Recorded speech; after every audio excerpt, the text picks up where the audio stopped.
Yellow. Hello? Hello, hello, hello. Can you hear me? Yeah, I can hear you. I can Okay. hear you. Yeah, Can you I hear can I can Nice, hear you fine. nice. Well, hello. Can I call you your Trevor Roberts or no Yeah, you yeah, you can call me Trevor. That's all right. whatever. All right, well, welcome Trevor to the Red Feathers Nest. I'm your host Tom Alpheus. You are my 15th guest overall and my second guest in the what'd you call it? Internet horror sphere, I'd say. So, welcome. Thank you. Last episode we had we had the Manticore. She actually like pinned you the other day. She's a big fan. She produced the Monument Mythos, if that sounds familiar to you. Oh, yeah. Oh gosh. Yes. Great Yeah, series. Great series. yeah. I interviewed her a couple weeks ago. And she was like, and yeah, she was talking about how much of a fan she was of your work, and so am I. And so yeah, welcome. Well, thank you. Thank you for being here. So before we get into any questions, how you doing, man? I'm doing all right. A little cold, but otherwise doing fine. How about yourself? I'm doing great. One of my New Year's resolutions is to have at least 6 interviews. And so far we've gone two. So, yay. Oh, cool. And but yeah, so uh, not much. So yeah, so first things first. What are these vehicles and why are they so strange? uh I That's are you asking about my username yeah, or like just yeah, in what general? yeah, like what your username? Why are you what's with the why? I usually ask these questions like why are you called a strange vehicle?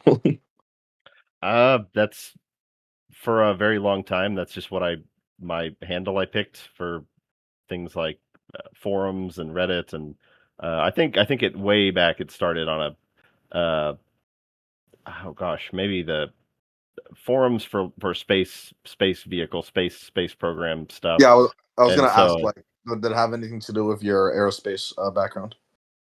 sort of, it's just I just picked a strange, I thought it was that's my intro. I like strange vehicles, so that's just what I picked. I no deeper story to it, just That's that's what I tended to post, and what I at the time I made it, that's what I like to draw and design. So that's the handle I picked. So were you an artist first and then an aerospace engineer, or were you an aerospace engineer first and that led you to become an artist? I've always been an artist in that I enjoy drawing, and I have been doing that professionally. I was a engineer before I transitioned to doing art. And and I when I discovered you were an aerospace engineer, that gave me such whiplash. You can't even imagine. I was like, how to like get but how did the so yeah, actually how was actually well this is the first time I have somebody in general of that like field like pretty immense stuff. Well, what was it like being an aerospace engineer? It definitely sounds, I think, a lot cooler than the everyday job. I mean, is it's a cool title. It's a cool thing to have on a resume. Um, but it, it it was good. That the pay was okay. A lot of what I did, I think when people hear aerospace engineering, they think fighter jets, they think engines, they think rocketry, spacecraft. I didn't do that side of it. A lot of what I did was more structures. I was really more of an architect even then as an engineer. I was doing contract work with a company called ULA. They contract sort of before SpaceX existed as the major force they are now. Uh, for a very long time. This goes back to the shuttle era. Uh, Boeing and Lockheed have a joint company specifically for space launch systems. That is ULA, United Launch Alliance. I worked for them for several years, and a lot of what I did was feasibility and concept studies and design. For there were some joint things we were working on both for NASA and for some private companies. A big one I worked on was for Bigelow Aerospace.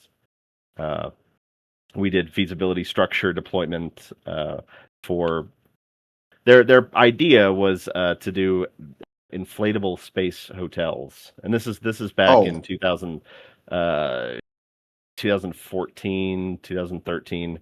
Um, it's all defunct now. It's not. because It never happened. But I can I already think see. I can already see where the inspiration might have come from.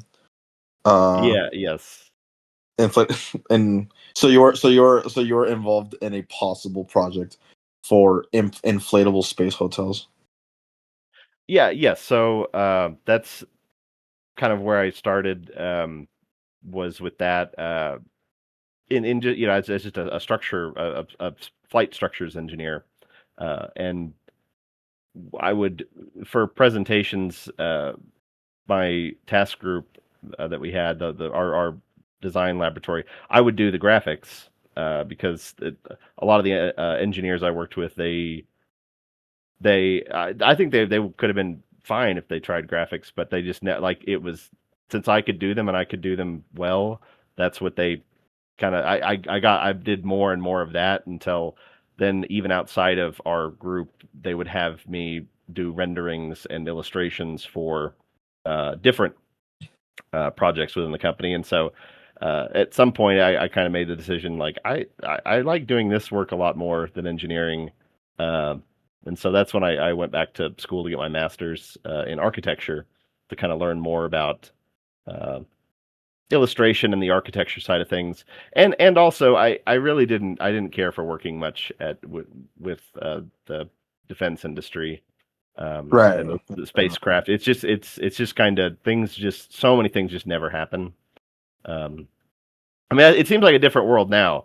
Today it seems like there's so much stuff going on with space, but at that time uh, it was just a lot of things that never, like you'd be working on them for several years with the knowledge that, yeah, this is probably never going to happen. And to me, that just kind of seemed like a waste of time. Okay, yeah, fair enough. Like I always hear like every year you always hear like you always hear like guys, we promise this time we're gonna send we're gonna send the mission to Mars. I promise you that. And then I'm just like, this never happens. You know what I'm saying? Yeah, yeah. I was like, yeah, this isn't a lot of this is probably never going to happen, and it sort of created this defeatist and depressing attitude working with the company and working with NASA personnel, and it was just kind of it wasn't a good time. Uh, and the pay was all right, but like I knew like I started doing private commissions for there was a couple game developers, there were some projects like product design people who I I ended up kind of networking with, and so it was like, well, I could make is the same kind of money, but like just doing pretty pictures and design. So that's what I did. Went back to school, got my master's degree, worked for a couple different architecture firms, and since 2021, I've had my own firm, and that's I've been doing this stuff, world Okay, building and art direction. okay, so you're already like a pretty established person, even like in like the art world, even before the mystery flesh pit. Because because like a while ago, like and not gonna lie to you, even like a couple months ago, I was under the impression that you were like a renegade. You know what I'm saying? You just came out of absolute like nowhere on that subreddit, I and think, yeah, you just went like over like you posted on the world building subreddit, and you just went completely overboard, and that's how we have the mystery flesh pit. I mean, good thing you went overboard, but yeah, I was like, But you were already like a pretty decently established person in the art world, right? Well, I not really in the art world. Nothing that now the work that I do prior to Flesh Pit, the work I did was architectural. Uh, Right. I would do illustrations and renderings for some product design firms for Kickstarters. And it was similar to the space. A lot of stuff that didn't end up making it to market, but uh, that's kind of how I paid my bills, was that and designing homes and businesses. Work in the architecture industry. Is that your Uh, main job? Is that your main job right now? no, no. Since 2021, I have had after Flesh Pit kind of. I've had more. I've got more projects right now than I have time to do them. Um, and so uh, I do a lot of well, illustration commissions, so things like very intricate, like cutaway drawings. Uh, I've done maps before. I've done a lot of logos and kind of graphic design work for the various clients, both for entertainment purposes, like for a fictional project set. But I've also done things for uh, the existing companies that make products that make things people can buy. So I do a little bit of everything in that field, that area. Uh, Right. Okay. Okay. So pretty pretty insane journey, but yeah, as long as you're like happier, oh uh, gosh, yeah, I doing couldn't be yeah. happier. I still can't believe that I get to do this. Every time somebody wants to pay me to make something, I'm over the moon. Uh, Happy that I get to do this. And um and yeah, so people pay you. So and who if obviously if you can say this, by the way, 'cause I don't know if you can. Who has been some of your biggest clientele, like people that you or were like, what the fuck when they first contacted you? Um, well, so my biggest there's again there's some NDA stuff that I can't really at this time. I can't I don't know if I want to get too into that. Yeah. Uh, let me think of a non-NDA one. I've still, even though I don't work in the aerospace sector anymore, I still, I know so many people in the aerospace sector, and so I've done some illustrations and some art direction and consulting work for Boeing. I've done a couple things for Northrop. Uh, those are kind of the big names that I've done. Uh, I submitted a few. Like, this technically wasn't an NDA, but I don't know if it will ever be used. I did a little bit of contracted work for Remedy Software. They did Right. Control, um, and as far as I know, it was going to be either maybe like a DLC or a sequel. I'm not sure, but they paid me to produce a couple concepts for some machinery, uh, some kind of hard surface concepts set in that world. Uh, Right.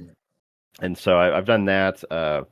Last year, I did a series of big cutaways for the city of Boston for their public water uh, utility. Yeah. They were installing a bunch of big water infrastructure elements, like big drainage basins and things. So they wanted to have a big kind of cross section drawing showing the public with a nice colorful illustration how this thing that they're constructing with taxpayer money, how it's working.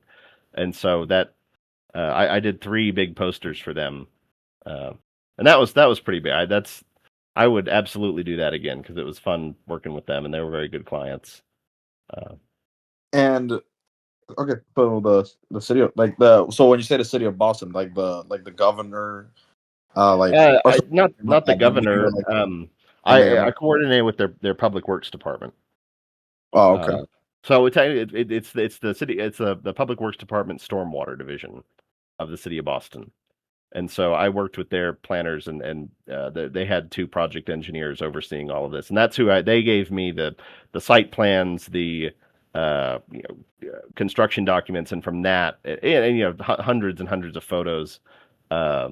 that's what I use to create these big posters. Damn, I didn't. Yeah, I didn't imagine that you were so involved in a lot of the and like in a lot of stuff in general. But so don't you find it kind of interesting that what kind of blew you up was something like I don't know what the word is, but like yeah, like because like but like what blew Well, you it up was was out of basically nowhere to me. It seemed like it came out of nowhere. I yeah never would have dreamed that that's people would like that as much as they have. yeah Um, the mystery the I like the name because it's just like I like how the park is just called the Mystery Flesh Pit. Like it's so fucking ominous. it works. It's so fucking ominous for no reason. But yeah, like so yeah, like so how did you feel to see that this of all things was what like kind of blew you up? Because like you were an aerospace engineer. I don't know if you did the commissions for Boston after the fact, but like if you did it Oh yeah, before then no, that's how like it was. Some of their engineers and city plant like had heard like saw the flesh pit illustrations and they really liked them, and so they reached out and said like, could you do this for something that's not a flesh pit, but like is like a large underground infrastructure thing with tunnels and pipes and things. So that's they kind of saw, oh, okay, he can draw that, so I bet he can draw this other stuff. oh Um, so you could unironically or well not you could you've already unironically used this like super scary project as like actually something a part of your resume.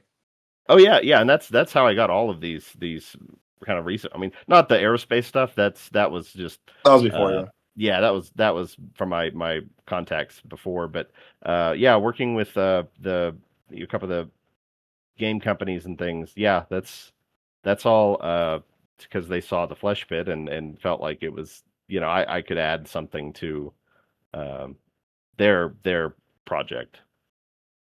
That's so fucking funny. Like they just saw like freaking Lovecraftian horror and I was like, yeah, this guy, yeah, he seems cool. Yeah,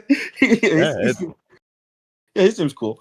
Um, so so now for the flesh pit. Now I'm gonna assume. Well, you already heard one of your inspirations, like the inflatable space hotel. Like that probably contributed to some of the inspiration. But another thing I noticed about this series, and I don't know if this is intentional, but I think it's like satirizes the concept of dark tourism. uh is that something like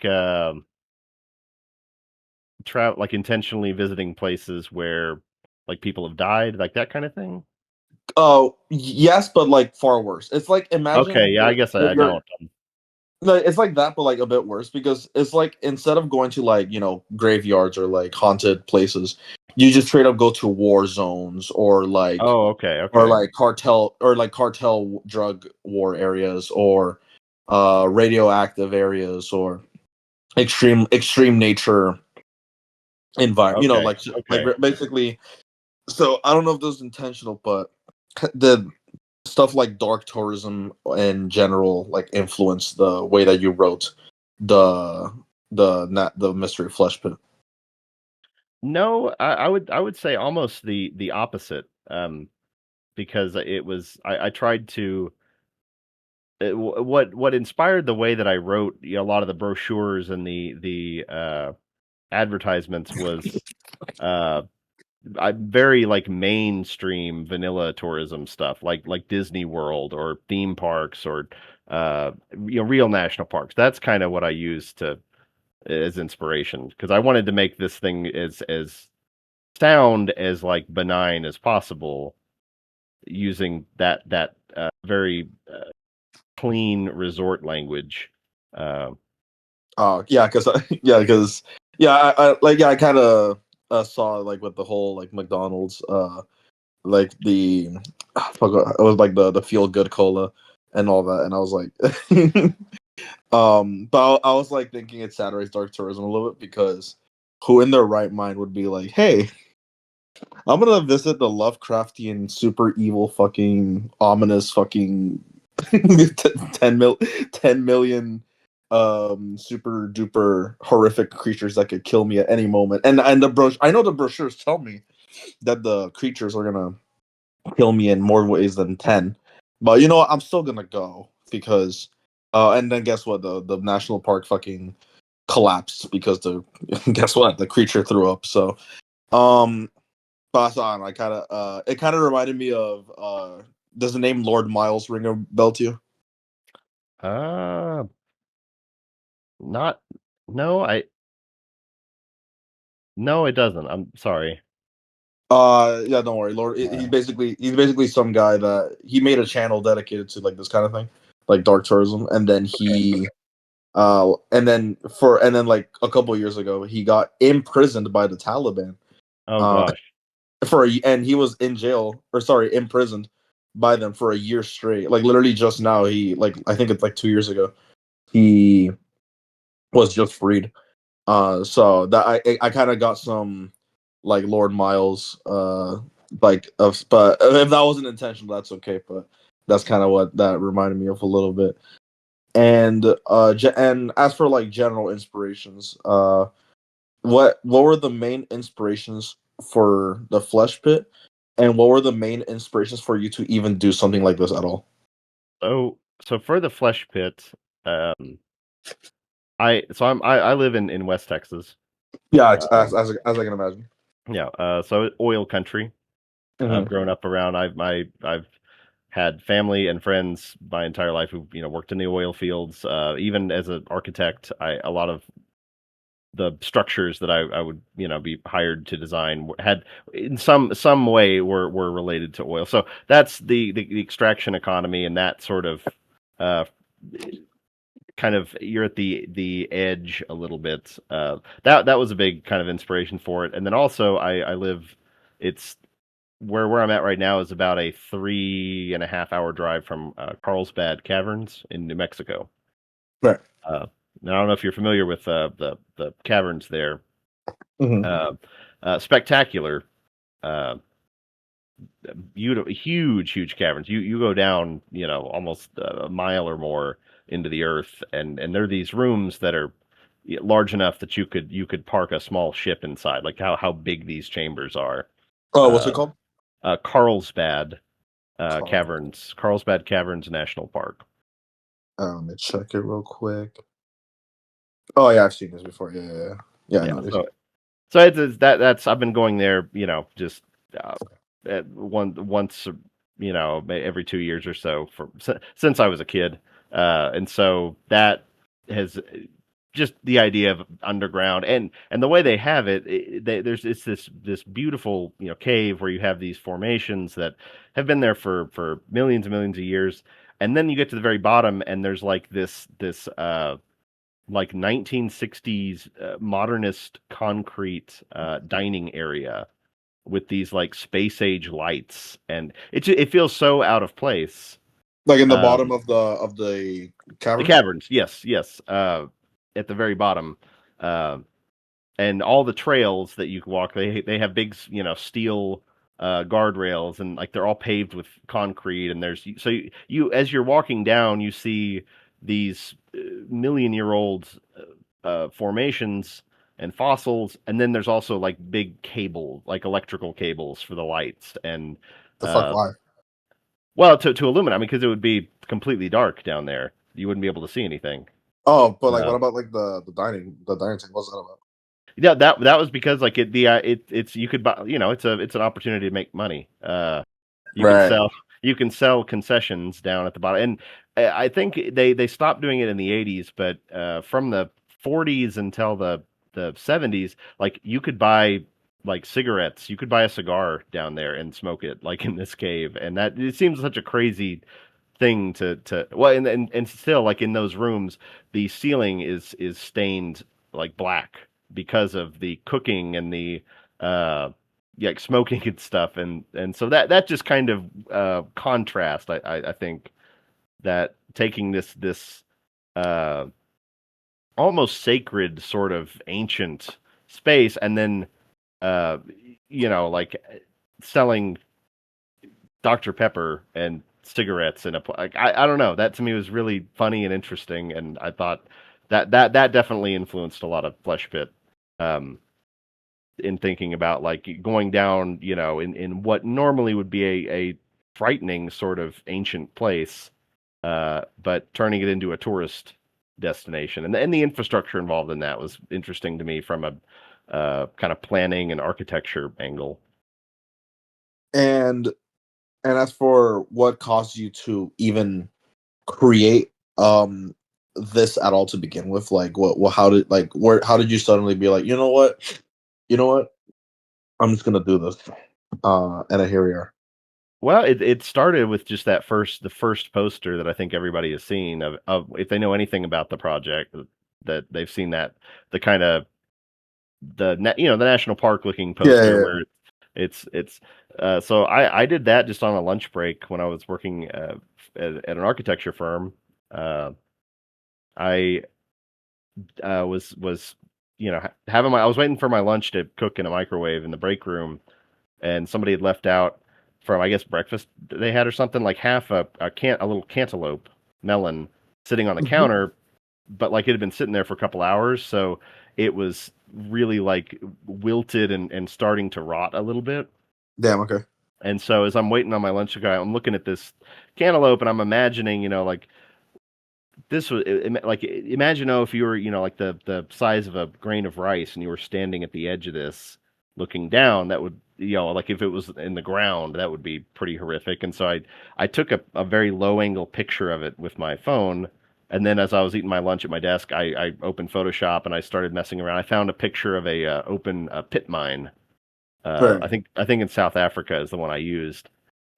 Just photoshopped it in there, and then I thought, oh man, what if it was red? Like, what if it was meat that they dug up? And so that I it's mystery Flesh Pit. That's like a tourist trap kind of thing, a roadside thing, and that's I wrote the copy that was on the poster and posted it, and I didn't think any more about it. It was just a fun, I'd like to make odd little things like that. Uh, that was And then just one of many things I had kind of just like shit posts, just goofy little funny things, and so you generally did not like expect this at all. no, I did not. It was just a fun thing for me. I enjoy making this stuff, and it was just another thing I made. And then off the Reddit, people really liked it, and they really wanted to know more about it. And so then it was like, well, if I have a reason to make more stuff, sure. So I just because people were interested, I started thinking about it more, and like, okay, well, uh, how would this work? Who found this?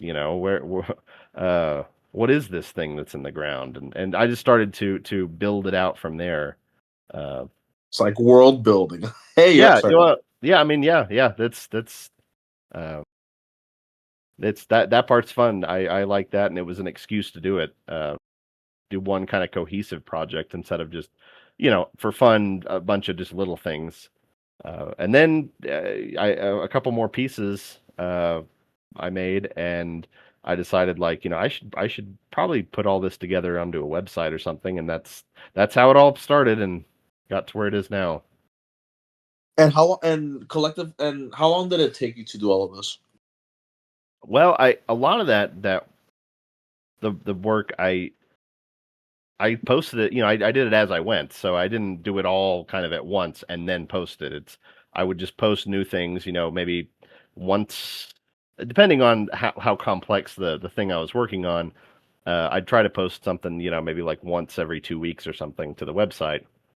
Because stuff like signs, if I just want to make like a fake sign like that takes like 30 minutes. Right. But a big like a cutaway cross section illustration like that took like 2 months of Ooh. on and off work, because at that time I was still working full time. So I I was working, and I had a few things to finish my thesis for my master's. So I didn't have a ton of time. All of the stuff I did, it was mostly at night when I was working on it. Uh, Wait, so you don't have to reveal your age exactly, but like what, how old are you? I am 32. 32. Yes. Okay. Okay, so damn, you did all that and you're only 32. Jeez. Like, I can't tell though if I expected you to be older or younger though. I think a But lot of people they guess that a lot of people think I'm a lot older, and then a lot of people think that it's a team of people who makes the Flush Fit stuff. no, I knew it wasn't a team of people because I don't think no offense, but I don't think a team of people would post to Reddit first. You know what I'm saying? Yeah, no, yeah, it makes no sense. It's like if you, but it's well now there's a lot of people who like they think it's like is it like AI? This is it's not real. It's AI, and it's like well I mean yeah obviously it's not real, but like this was posted like in 2019. It Right. was Damn. Damn. People call it AI. Fuck. oh well I mean like people call everything like that's you can't do anything about that. Yeah, but no, it's not AI because I first heard like I've seen this like project right like floating around since yeah like literally since like 2021 right like yeah it's Yeah, all no, I mean, it wasn't even available when I started doing it, and then now it's like for my new projects, like, yeah, I don't want to use AI. I don't. That's not. That's. yeah I'm assuming I like making the stuff. That's the yeah whole point for me. yeah as an artist yourself I'm assuming you fucking detest AI one could assume right Yeah, I think in another timeline, I think the way it was handled, if it was done a little differently, I think it could have been a very interesting thing to mess around with. But now it's become such a contentious, controversial thing, and it's so much of it's being pushed for reasons that like or the company shareholder values. Like that's why a lot of it exists, and so it's like yeah, I don't feel the need to get into that too much. I mean some slight good news apparently ChatGPT might actually or sorry OpenAI might actually lose $14 billion um Well, so yeah, it's got to yeah stop sometime. Like that can't yes that line can't go up forever. yeah, so some hope after all. But AI is like bad, even especially for me because I'm not even talented enough to like draw or like do all that. So my main art form right now is writing. Yeah, I'm a published author. Okay. That, Oh, yeah, that's what nice. yeah, I'm a published author, but it's like I love writing. Don't get me wrong, but it's more. But that's my main art form purely because I'm not that great at other stuff. So imagine AI taking over that. It's over for me. You know what I'm saying? Well, there's the little bit of writing that I've done it right being able to write okay is I can equal to drawing. It's they're two different skill sets that are equally challenging. So don't sell yourself short just because it's they're different things, but they're both valid. No, that's my girlfriend tells me sometimes. Like she's an amazing artist, but goddamn, she can't fucking write. But yeah, she can't write. So that's what the something yin and yang or whatever. What you know what I'm Yeah. saying? um. So yeah, I mean, I was gonna ask this. What do you use to make these posters and cutouts and all that? Like, what's like what program or fuck it? Do you just go like caveman and like draw that shit on paper? What do you do? It so it all kind of depends on like it. I use a bunch of different tools for different things I'm trying to do. Um, Mhm. so but usually everything starts pencil and paper on in a sketchbook. To kind of that's how I was trained. Right. Um, was to draw on paper, at least to get the idea to get it figured out what I'm gonna do. And then I will use if I want to do something that is in any way uh, like a vehicle or a location or something that's going to be have some dimensionality to it, I will 3D model it Okay. using a software called SketchUp. Uh, SketchUp as a 3D software is pretty dog shit. I would encourage anybody to use like Blender instead. Never. But No one. but No, it's never could be Blender. I've been using SketchUp for like 14 years, so I'm so like I'm so proficient at it that it's like it's even though it's like it's not good for what I use it for, it's I can get in there, have it do what I need it to do, and then you know start putting it together in like Photoshop. Um, to kind of, and I use that mostly to simplify the process of drawing, the perspective, like for a a strange vehicle, or a tool or some creature. That just it makes it a lot easier to kind of like have a model of something that then I can rotate around and get the perfect kind of view that I'm wanting for the final composition. So Okay. I use SketchUp, I use Photoshop, I use Adobe Illustrator. Uh, I have a iPad and I use Procreate to do painting Oh, elements. Procreate. Yeah, Yes, yeah. everyone fucking uses Procreate. Everyone It's uses Procreate. that is an amazing. It was $10, and it's like I have used that to make so many things. That's a as far as I'm concerned, a great program. Yeah, Uh, I know. Everyone loves Procreate. so those are kind of my main four are Photoshop, Illustrator, Procreate, and SketchUp. And that is two separate questions, but kind of same thing. What was your favorite part of making the flesh pit? Like, what was your favorite poster or like your favorite section? And what Oh was the gosh. most difficult section where you was and when I say difficult, I mean like you were about to end it. You know what I'm saying? Like this is too much. Ah, that is a good question. I would say for my as far as my favorite thing for me it was fun to make, I would have to split it between the designing the lower visitor center, Hmm.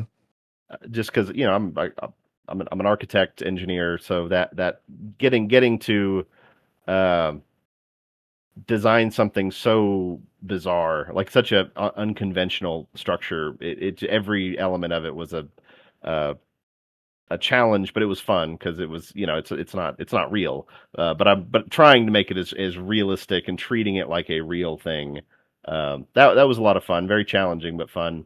Right. Writing the disaster report, that was a lot of fun. I had a lot of fun, researching uh, industrial accidents, natural disasters, and uh, kind of putting that together was kind of, well, I think you said that that you're trying to put together a collection of interviews with horror creators. So I love horror. I like you know scary stuff. Yeah, Um, right. Yeah. I mean, I yeah. do So interviews with anybody, but right now I'm like, it seems like I'm getting a horror streak. Yeah. yeah, it's horror. It's fun to write. It's fun to make that stuff. So um, those I'd say split between those two are my favorite things I've done. The most challenging. Yeah, like you just wanted to end it, like.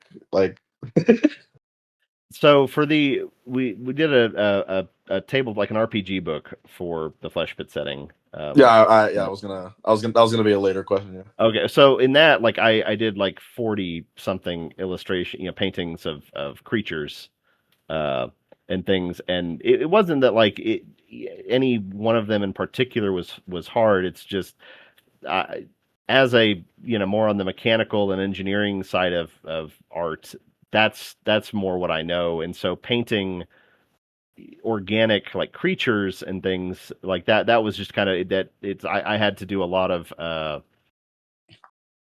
practice. I had to kind of sharpen my skill set a little bit, by doing a bunch of things I'd never done. And so there was many things that like I spent hours and hours working on it, and I kind of would step back and I'd go like, oh, this is garbage. Like this isn't. I'm gonna scrap this whole thing. Uh, so I'd say yeah, the art for that book was uh,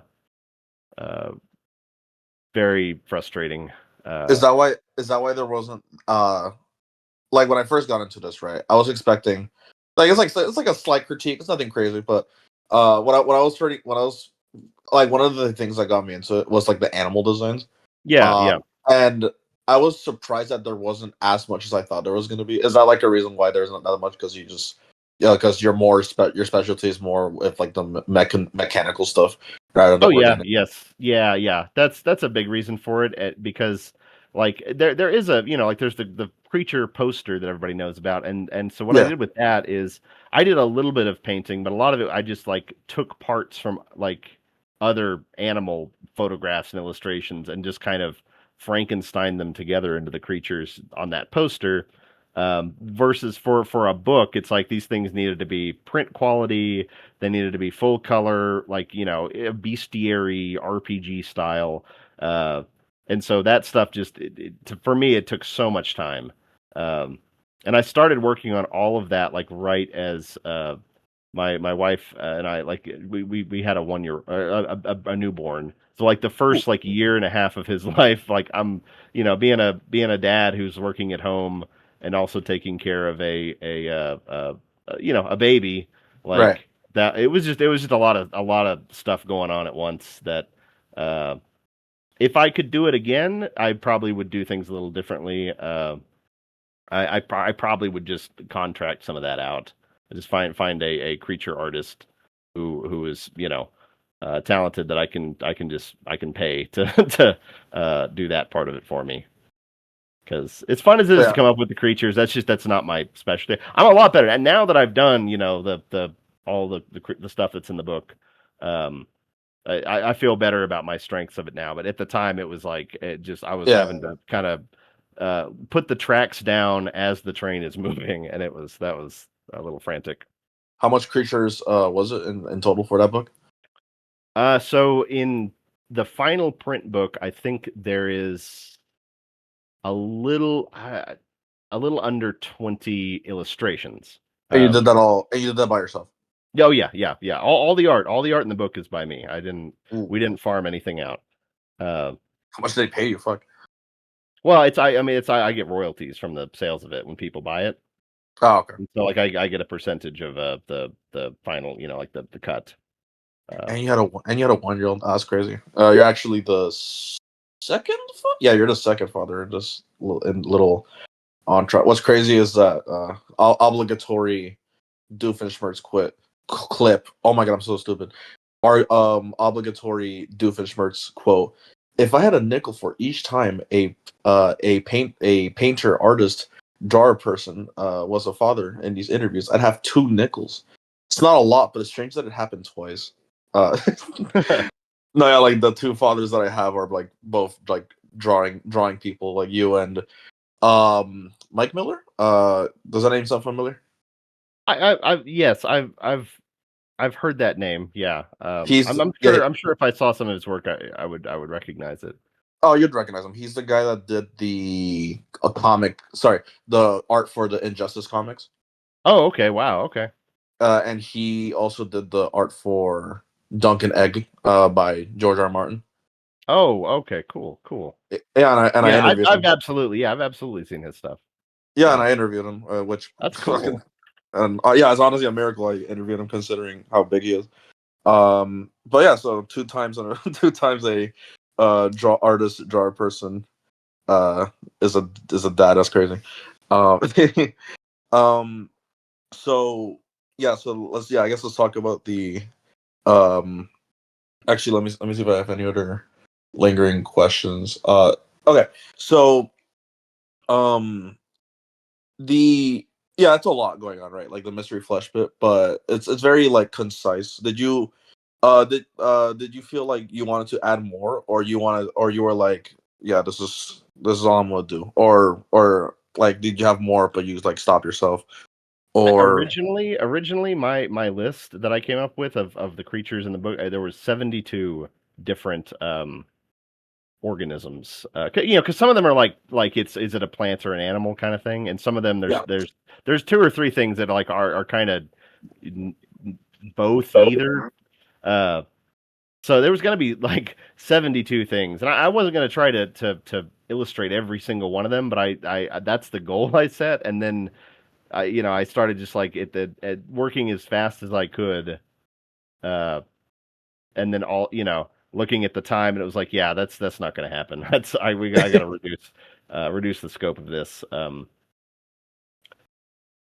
And two, it's like when drawing, painting something like a bug or a copepod in the dark, in kind of in a spooky setting, like that's one thing. It's the whole deal is you're not seeing the entire thing, but in a bestiary where it's like you got to have this thing under even lighting, and it was just a lot of learning, and I could not work at that stuff as fast as I could at other things, and so I kind of had to just make a judgment call of like, I'm gonna do these like the main 17, 18 things, and do those really good, uh, and spread my time across other elements of that book. And yeah, in the RPG book. Yes, yeah, yeah.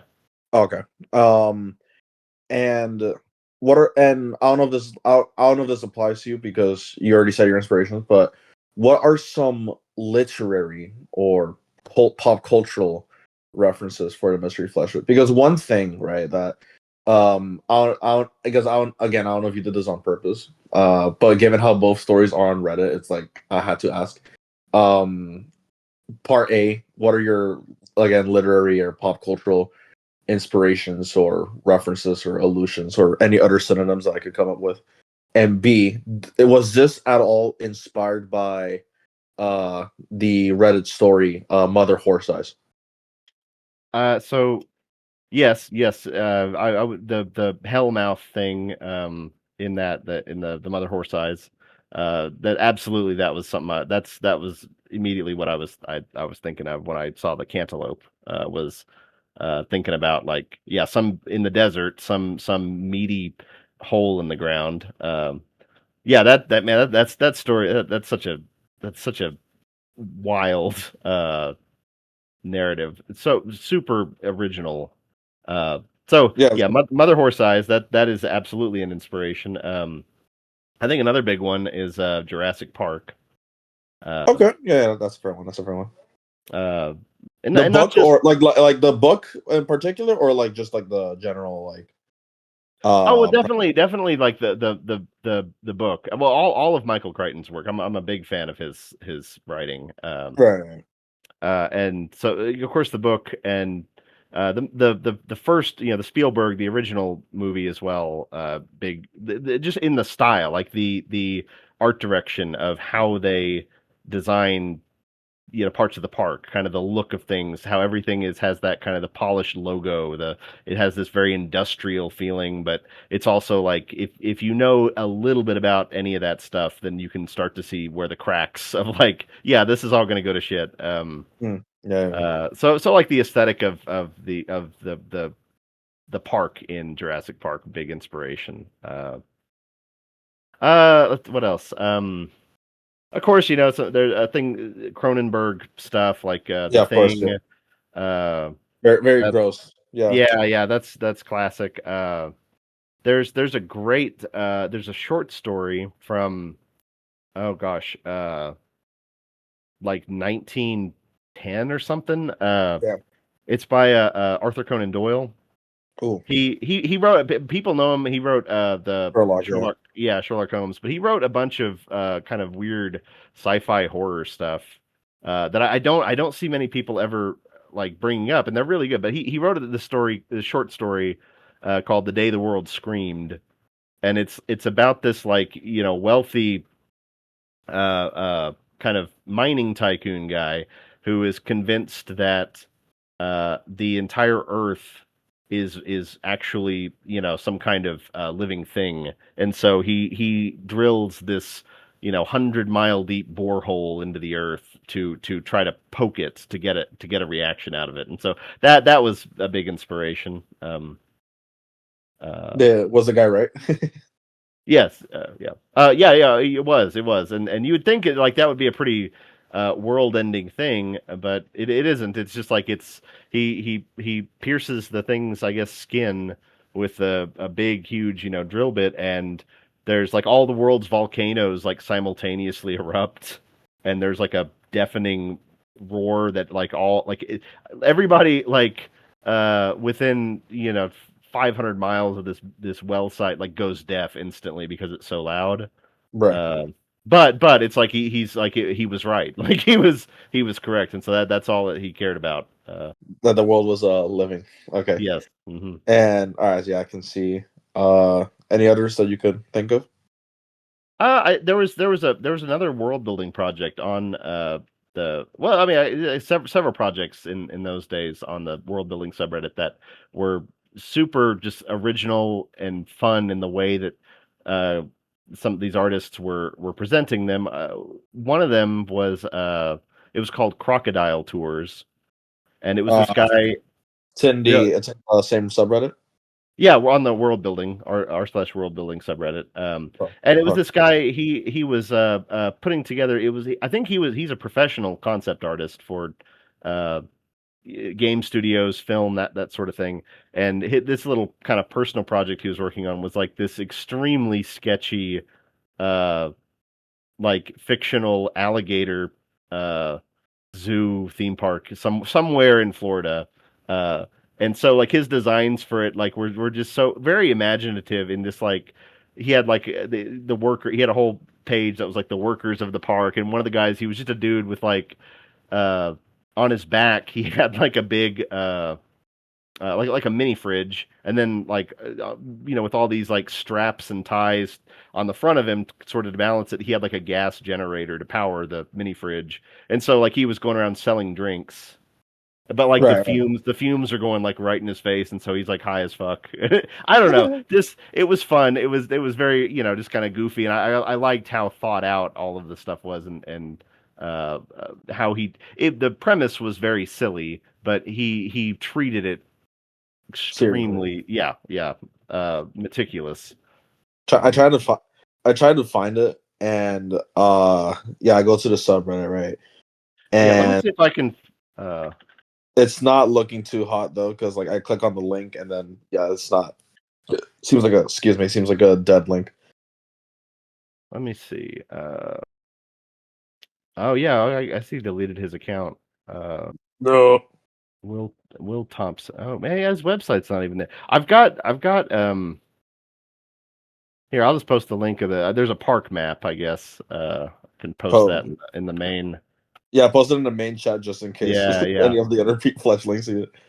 Yeah, yeah. So that's man, that's sad. That's wow. I mean, I sort of get it. Like, I also I took all of my stuff off Reddit because it's I haven't posted on Reddit in years and years and years.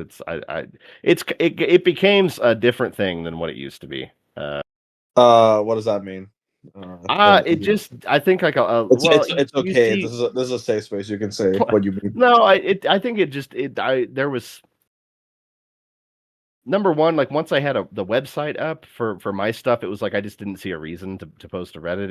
It just made more sense to mostly focus on an independent thing. And then I there's this tendency that with a lot of subreddits, once they get to a certain size, that like the moderation just they kind of get real overzealous, and uh just the culture of that, of like the just the micromanaging, just bitchy kind of I just that wasn't I didn't care for that.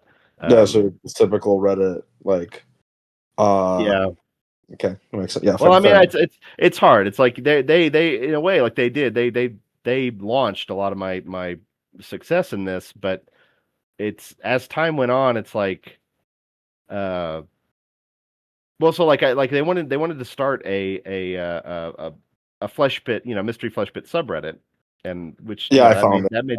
made sense to me. But somebody had gone and like created a r slash mystery flesh pit, and they were using it for like to like shill ad stuff, and I was just like, hey, come on, like that's why are you doing this? Like this is just that sort of thing, and um just very low quality posts, just not the kind of the not a crowd that I want to attract to my work. It's I'm a believer that you gotta if you're not careful, then like the kind of people you attract to the artwork you create can then overshadow the work you're trying to do. And so if you have just a bunch of like really obnoxious sort of like Reddit core people, then that's what I did not want my project to be like a Reddit project. I mean, at its core it is, but I thought if I can make it a more neutral thing that exists on its own on the internet, that is much more palatable to me than have it being a Reddit project. Yeah, and If that makes also sense. I don't know. yeah, and also I assume you like nowadays because you know the Flesh Pit came out. You said 2019, right? Yes. Jesus Christ. I'm assuming you're like, you know, just slightly, just a little bit, just a teeny weeny bit embarrassed that you got your start on Reddit.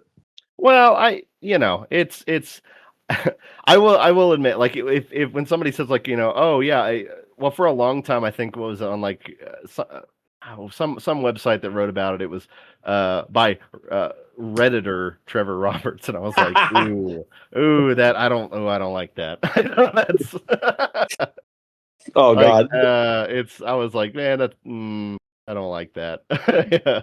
Okay, yeah, yeah. Uh, They say that there's that little post nut clarity as they call it, like just like oh Redditor. Yeah, well, because it's like that has an entirely different, connotation to what that means. And you know that, like that when Yeah, you hear the word Redditor, like that's a very specific image. Uh, yeah, yeah. so I it I just think of r slash anti work nowadays when I think of Redditors. I'm like, okay, well, and it's like I posted the stuff on Reddit, but I really don't like I would like it's in terms of like where I kind of learned a lot of like like with art and writing, almost none of that came from like browsing Reddit. That's it's not to me. It's never been useful for that. okay. So damn. So okay. So it really. Okay. So yeah, it was. It must. Yeah, it really wasn't a difficult choice at all to just like eliminate it from that thing. No, yeah, yeah. In an ideal world, like I would have instead of Reddit, I would have posted it on like 4chan. But you know, Ooh. if like that's well because it's like I that's they're gonna be like they're gonna tell you what they think about it, and they'll be straight with you, and so that's. And again, you gotta remember this is back in 2019. This is the world's a different place now. Uh, Yeah, yeah. but I mean, all the cool shit comes from 4chan. Like the backroom stuff well, from yeah, I 4chan. mean, yeah, it is. It's culturally there's a lot of stuff is downstream, and that's where a lot of my art, like I picked up a lot of stuff was on 4chan, like reference images and techniques and tools, and like that's where the action was happening. Yeah, no, like all the cool shit. You know, like yeah, the backrooms came from. I think the SCP came from 4chan as well, right? Yo, yeah, back in the day, that feels like 100 years ago. Fucking cicada, whatever the fuck that Oh yeah, is. yeah. The 330 was it 3301 or something? Yeah, cicada Something. three Yeah, three yeah, one. yeah. Actually, came from 4chan. Yeah, so all the like, no, so actually, well, I mean, you still have the choice to post it on 4chan, no? Like, so why Reddit? Because it was. I think I'd been looking. I had been looking at the world building. Like I didn't even think about world building as a specific thing. Yeah. Like as a format until somebody had linked me to the world building subreddit and so there was the world building subreddit back in the day. There was like a like uh, uh, game design, not like video game design, but like tabletop board game design subreddit that I enjoyed reading. And kind of getting feedback on stuff. And there was I build I don't do it as much anymore. I built mechanical puzzles like puzzle boxes. Right. Um, I would do those for friends and family as like gifts and things. So I was on a couple of those subreddits, kind of getting like very specific technical information. That's why I was there, and I saw world building, so I thought, well, I'll put it up on there and see if it entertains anybody. Um, Which but is yeah, again, there wasn't a lot of like concrete thought or planning in those early days. It was just kind of here. I'll just throw this up here. oh, okay. No, yeah, that's fair enough. But and yeah, and but yeah, it wasn't like generally a complicated. Oh, sorry, it wasn't a very difficult choice to just eliminate it off of Reddit. Uh, and then when you look at Reddit now, I'm assuming when you look at Reddit now, you're just like, yeah, it's a good Well, I Reddit. just there's nothing that it does that it's I can't find in a better format somewhere else. Uh, And so yeah, I noticed that you. So I'm assuming you're a fan in general of like tabletop RPGs. uh, in theory, yes. I don't. I think I've played a tabletop RPG like maybe 2 or 3 times. Um, Which ones? I played D&D. Right. Yeah. I played D&D 3.5 and 5th edition. Okay. Um, and then I have uh one of those I DM'd, and then I mean I've played now I've played the Flesh Pit thing, and I played Cipher, what the game designer based the Flesh Pit. So I've done that, but I really am not. And most for me, it's just a time thing. I just don't. It's I you know when you're a dad, it's like either you don't have a lot of time for that stuff. Like it's any free time you have is going to be spent, on a project or working something. But I do like making this stuff. I think it's fun to make something for an audience to play to engage with. Uh, And yeah, actually, then and how would the mystery flesh pit, how would that translate into a tabletop RPG element? so designing the RPG, all the game design work was handled by a guy I partnered with. His name's Chris. He has a company. He's associated with a publisher called Monty Cook Games, and so he had designed several RPG adaptations. And when he first approached me about it, before there was ever a Kickstarter or anything like that, he had like a comprehensive like here's how I would do it. Here's how the game would play. Here's the timeline of here's about what I think how much it would cost, how much money we'd have to raise on Kickstarter. Like, so he had a full business plan and a design document like ready to go. And so that's why I He was that confident. yeah, yeah. And he had a successful history of bringing several of these projects, to market. Right. Um, What's his so name? that was, his name's Chris Negeline. Um, Chris. Christopher Negeline. Negelein.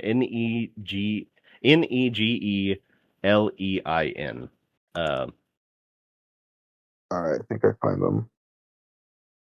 Um, I cannot find him. Hmm. That's radical.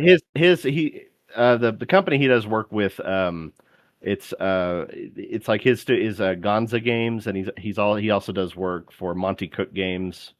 Um, Gonza that Games. if you look up Monty Cook Games, that's Monte, M Cook. MTE. No, Monte. Cook. Okay, Yeah, Monty Cook Game. Monty Cook Games. All right, let's check it out. About our games. Yeah, Let's see what I've done. Dave. Okay. All right. Yeah. Cipher. Yeah, the Cipher.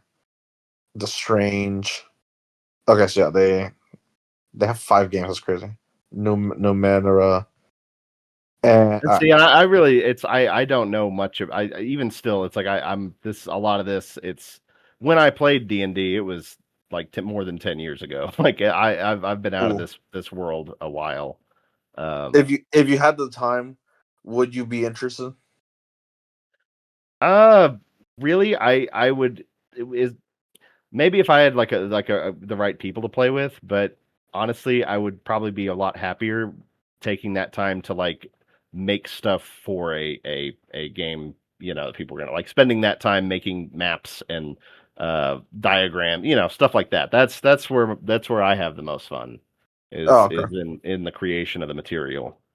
Um, okay. Yeah, okay. So yeah, you're like taking it to the extreme. You'd rather make a game than just play the game. Well, I mean, yeah, it's I that sounds really like I'm up my own ass, but it's like that. I don't know. That's what's more fun to me is Just making making games. making the thing like that. Yeah. Yeah. Um, and so you said you play tested your own game. Oh yeah, of course. I've play tested it. And then when we launched it, I did a couple virtual games with people, kind of just to promote the game. Um, and that I'm was a one of the Kickstarter backer tiers was they I would play a game with a group of backers at a tier or whatever. So I have played it. And I'm like still trying to figure out how a Flesh Pit RPG would work. Is it like is it? I'm assuming it's not that. Oh, I found about it. Christopher Robin Negaline. Okay, and okay. So is it combat based or is it more like Call of It's Cthulhu where it's so like more it's more combat based. It's based on it uses the Cipher system. right? And so it's he what Chris did is he kind of like deconstructed Cipher and kind of rebuilt it for more of the like to fit the Flesh Pit setting better. Um, but like there are different classes like like a park ranger sort of thing, a trail engineer. Uh, you could a park guide, a rescue operations. You can work for be an anodyne, kind of like mining or wildlife specialist or something. So there's all kinds of different classes that you can players can kind of build their character around, and each of those have like different strengths and weaknesses and access to different equipment and abilities and so it's pretty standard as far as my understanding of a lot of that goes. Uh, I, I don't imagine a campaign lasting that long though in this kind of setting, no, especially no, because there's a definitive ending. With the well, whole there is, but we designed it so that there's many different like you can play in different eras. Like if you want to set a game like in the 80s, like that's it the kind of the golden era of when the park was open. right. Or even back in the 70s before there was a park when they were still mapping it out. Like that's a whole there's like a whole pre-built campaign around that. And then It's, now since the pit, the accident in 2007, it's been closed and it's sort of like a government kind of like black site now, and so that's a whole other style of gameplay. But yeah, it's very hard. It's the Flesh Pit is a very unforgiving environment, and so yeah. the games that I've been part of that I've seen, yeah, they don't last a super long time. Mostly because it's people get eaten, they die, they get crushed, or stung, or 100 other awful things. and yeah, and this seems like a kind of a. I'm surprised that he went up to you, considering that in the grand scheme of like pop culture, the Flesh Pit is a very niche thing. So I'm Yeah, surprised that he yeah. was confident enough to just be like, "What's up? You gonna do this?" And like, even though like, yeah, like it's a very niche thing. So, how did that go? Like that whole like interaction. Well, it's like I said, he when he emailed me, kind of just cold emailed me about it, but he had a very like detailed and well reasoned plan for how he was going to do this, uh, and his credentials, like why he felt confident that he could do it, and kind of some realistic like numbers of like based on this and this, like I feel confident in predicting this volume of sales, and like I think this is an achievable number and stuff, and kind of like he outlined like if you would like to talk more about this, we can discuss how involved you want to be, that sort of thing. Um, so it to me it was there wasn't it didn't at that time there didn't seem to be a lot of downsides to it. And people, a lot of the fans on like the Flesh Pit Discord and uh, on the subreddits had very much wanted stuff to do tabletop things, because you got to remember this is pandemic was still going on, so Right. people were indoors.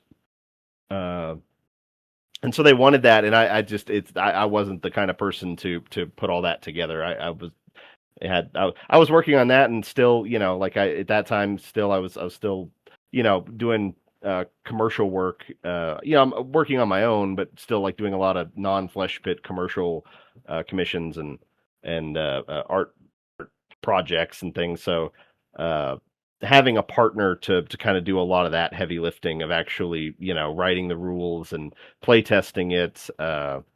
And refining it and getting it to a good spot seems like, yeah, this is perfect. This is the way to do it.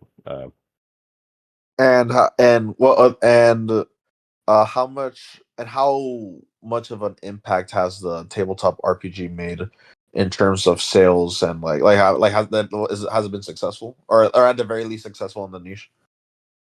Yeah, I mean it's all the money that, like it's the Kickstarter. We met our goal for the Kickstarter. The initial goal, we met it in 7 hours. So Oh that wow. was cool. Yeah, yeah. It blew our expectations. I mean, it was the initial idea was very modest, which is another reason why I felt good about going with Chris's idea. Hey, one second. I'm getting a phone call I got to All take. right. All Sorry, right. give me like a minute. All right. Mystery flesh pit. Yahaha.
About that.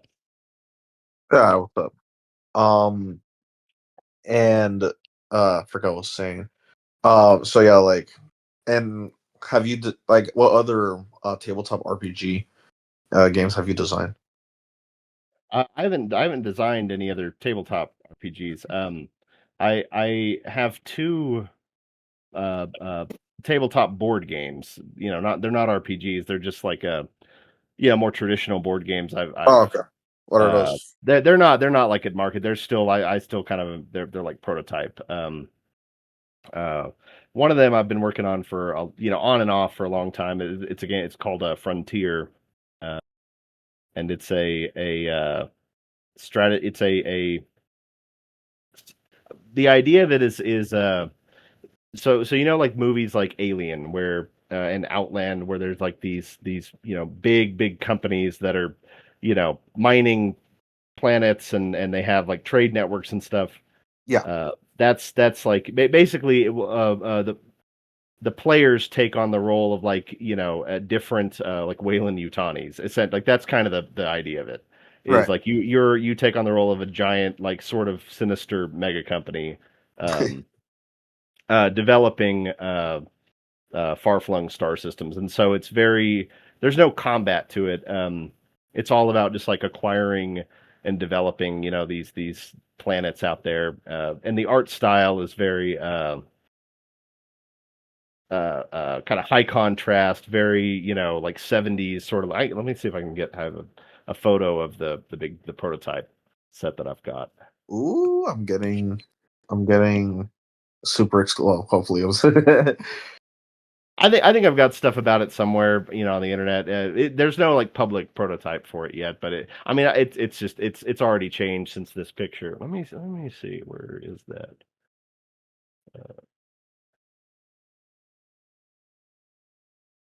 I'm sort of It's I called really need Frontier. to. So it's called Yeah, Frontier. yeah, Frontier. Sorry, I'm looking. Frontier. Where is that? Here we go. Photo. Where's the photo?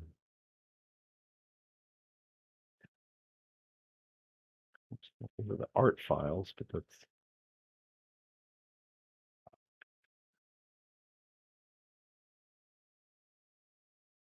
I know for sure I've got another. Damn, just put this. I get it, man. I have too much photos, and I just like, and then everything just kind of gets lost. Well, and so yeah, stuff like this, it's like, I haven't messed with it in months and months. It's kind of like, it has a habit of kind of disappearing. Okay, here we go. All right. I'll post it in the main. This is like the the game kind of like in mid progress setup. Oh, it's Uh, one of these. Oh, okay. Yeah, I've seen. Yeah. yeah, yeah, like a Catan's kind of thing. So that's one of the things I'm working on. Uh, Very, very infrequently. More just it's like it was a game I wanted to play, and that didn't really nothing like it existed. And so I was like, oh, I'll make it. And so that is surprisingly advanced. How far are you into this? So I've been working on that one about 6 or 7 years. Ooh. Um, it's not every day, obviously. But I would say like that prototype was it had gone through maybe 4 or 5 big revisions to get to that point. Played, I think maybe a couple, maybe 100 people have played it at smaller gaming conventions, kind of around Texas and kind of the Southwest, Well, Colorado and stuff. they play tested it. Yeah, yeah, I would bring it to like a like a gaming like expo or something, and kind of prototype it and have people wanted to play test it. And has it been like revered, or has it been like, yeah, man, this needs some work, and then you like, Yeah, at the beginning it was just, I was doing it with just some friends, was playtesting it, but it's pretty solid as is. It's just there's like little, and I'm at the phase where with it now where it's like it needs fine tuning, just balance, but everybody who's played it, they like, and that's people who like, I don't know who, these are strangers to me who sit down, but like they the rules make sense to them. They figure out how to play, and they enjoy it. Like the whole thing with this, and then there's another game I'm working on that is I might do a more commercial style thing, but it's right now a print and play thing. But uh, I don't like dice. I don't like having to like look stuff up. I like it when it's like very just what's on the table. It's there. Uh, you like uh, dice? well, I think to a lot of people, like a lot of more normies, complex dice rolls and things can be intimidating. Right. And I think just the flow is better if you can find a way to do stuff without dice. Not that like there's anything bad about dice. There's so many games I look at that would be great games, but it's like you got to do all these kind of like randomizations. And I don't know. To me, it's if I could, my goal was to make something that would be as simple as I can make it, but still be fun and uh, have some kind of strategy to it. Right. Right. So it's this like second one that you're working on? So that one it's called Charge. Charge. Yeah. It has. I've got a itch.io page for it. Um, get that link. You see, this is like fascinating to me because I'm very bad at this. I'm very bad at board games in general. All right, damn, 2 player. Okay, ooh, so is this like a smaller one? Yeah, this is designed. This was like I wanted a war game, but like that could be played like over a lunch break. Like very, I wanted it to be extremely simple and short, but have a lot of strategic complexity. Yeah, I'm noticing a lot of stuff going on. Infantry, cavalry, heavy cavalry, dragon. What the fuck's up with that? Yeah, yeah, no, it's a that one is not hasn't had as much uh development playtesting as Frontier, but this one I was a lot more casual about it. And I do a lot of people have played this and they find it fun. But again, it's like you got to print all the stuff, and so it, this one the only bad like I'm gonna have to in my next version of it cut a bunch of stuff because I don't think there's any way commercially to produce it with this many pieces. It would just be too expensive, and it's like yeah, that's not. Um, and maybe I don't know. Maybe it might be a thing that I need. It should be like a video game, not a physical thing.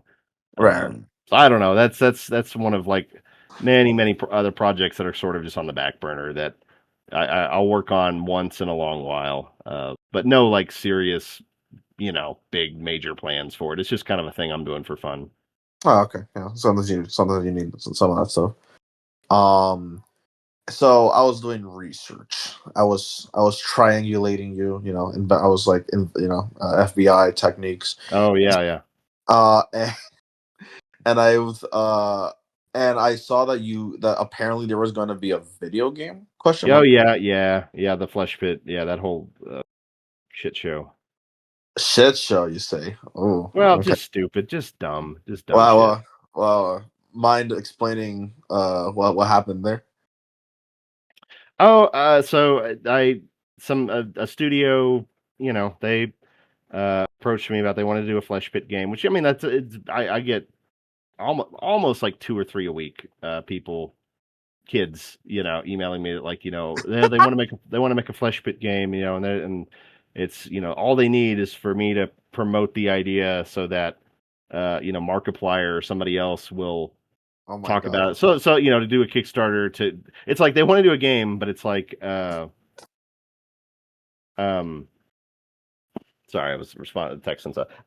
They want to do a game, but like they don't have like they need to hire the people to actually make the game. Is sort of how and that's essentially what happened with this, just on a more um Grand scale.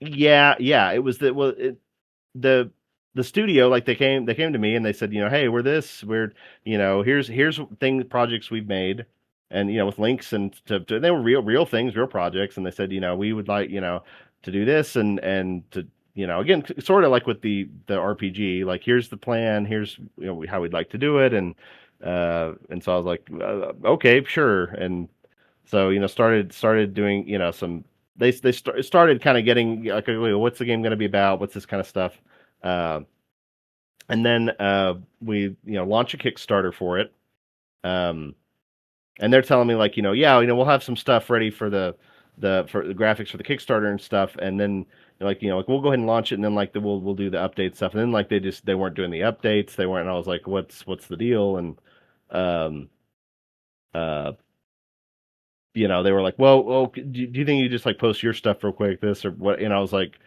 well no I'm not gonna like make a new thing for like it's you guys said you would do that. Like that was the whole point of it. Like, and I had like in writing, you guys, and somebody anonymously tipped off to me that like this studio who who's listed on the Kickstarter page, that like they said no like these things, a lot of this stuff that they're talking about, like their people have only a very weak connection to any of these, like this is a lot. They just lied about stuff. They were their idea was that the popularity of the Flesh Pit IP would be able to generate enough cash that then like they could just hire artists and modelers and software developers to build out this game.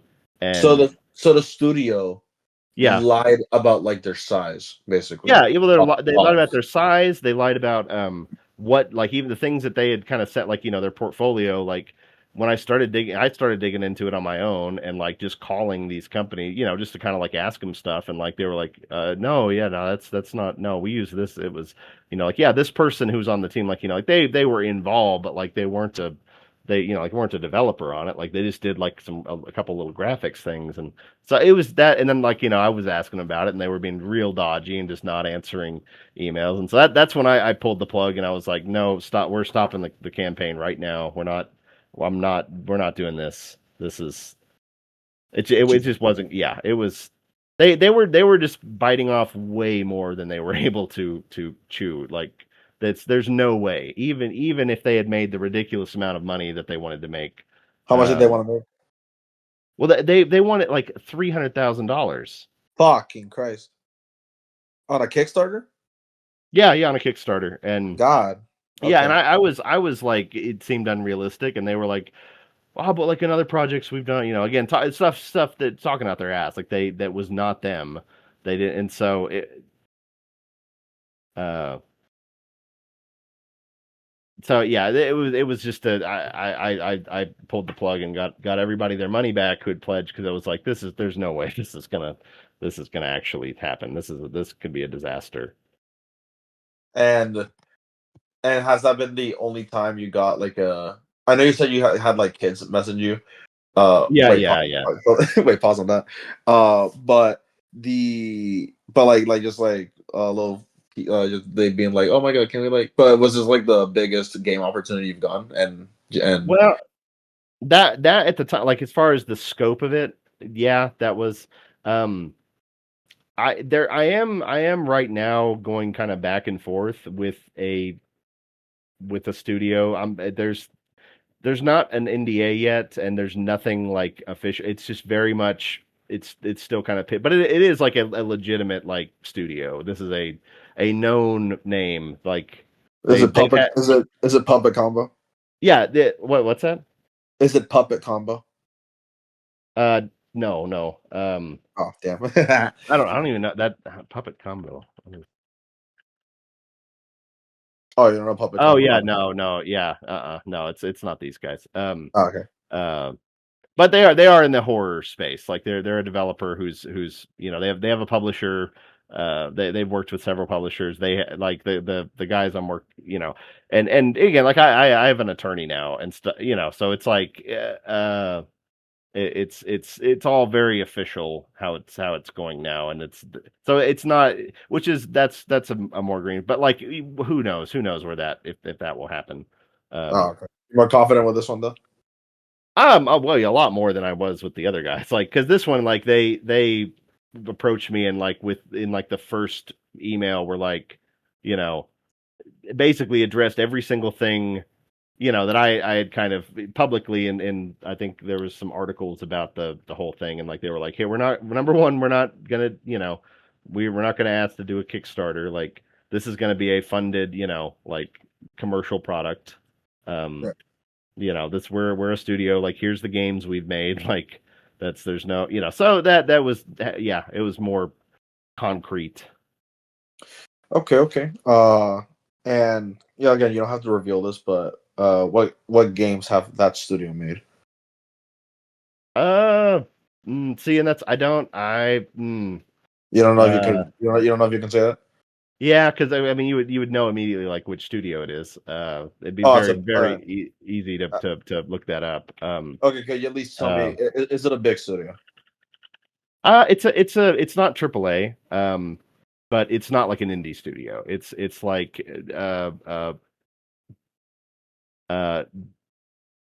double A, I guess. All I right. don't know. I don't know how you would classify it. You know what? That's fine. Double that. Okay, the decently big And studio. yeah, yeah. So like it's there right now. They're working on uh kind of like putting a demo together for the publisher and stuff. And so that's I don't want to. like jeopardize that. By having not that I'm like not to imply that you would leak stuff, but it's like I just it's Nah, don't uh worry. No, don't worry about it. And would this game be your final straw with the Flesh Pit IP? Because I know you were also like, because according to places, you there was also like a book apparently being developed as well.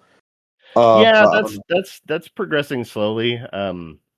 I still want to do that. It's just there's other things I'm working on, and so that's just not as high a priority. Um, Right. I do, and again, this is sort of depending on how the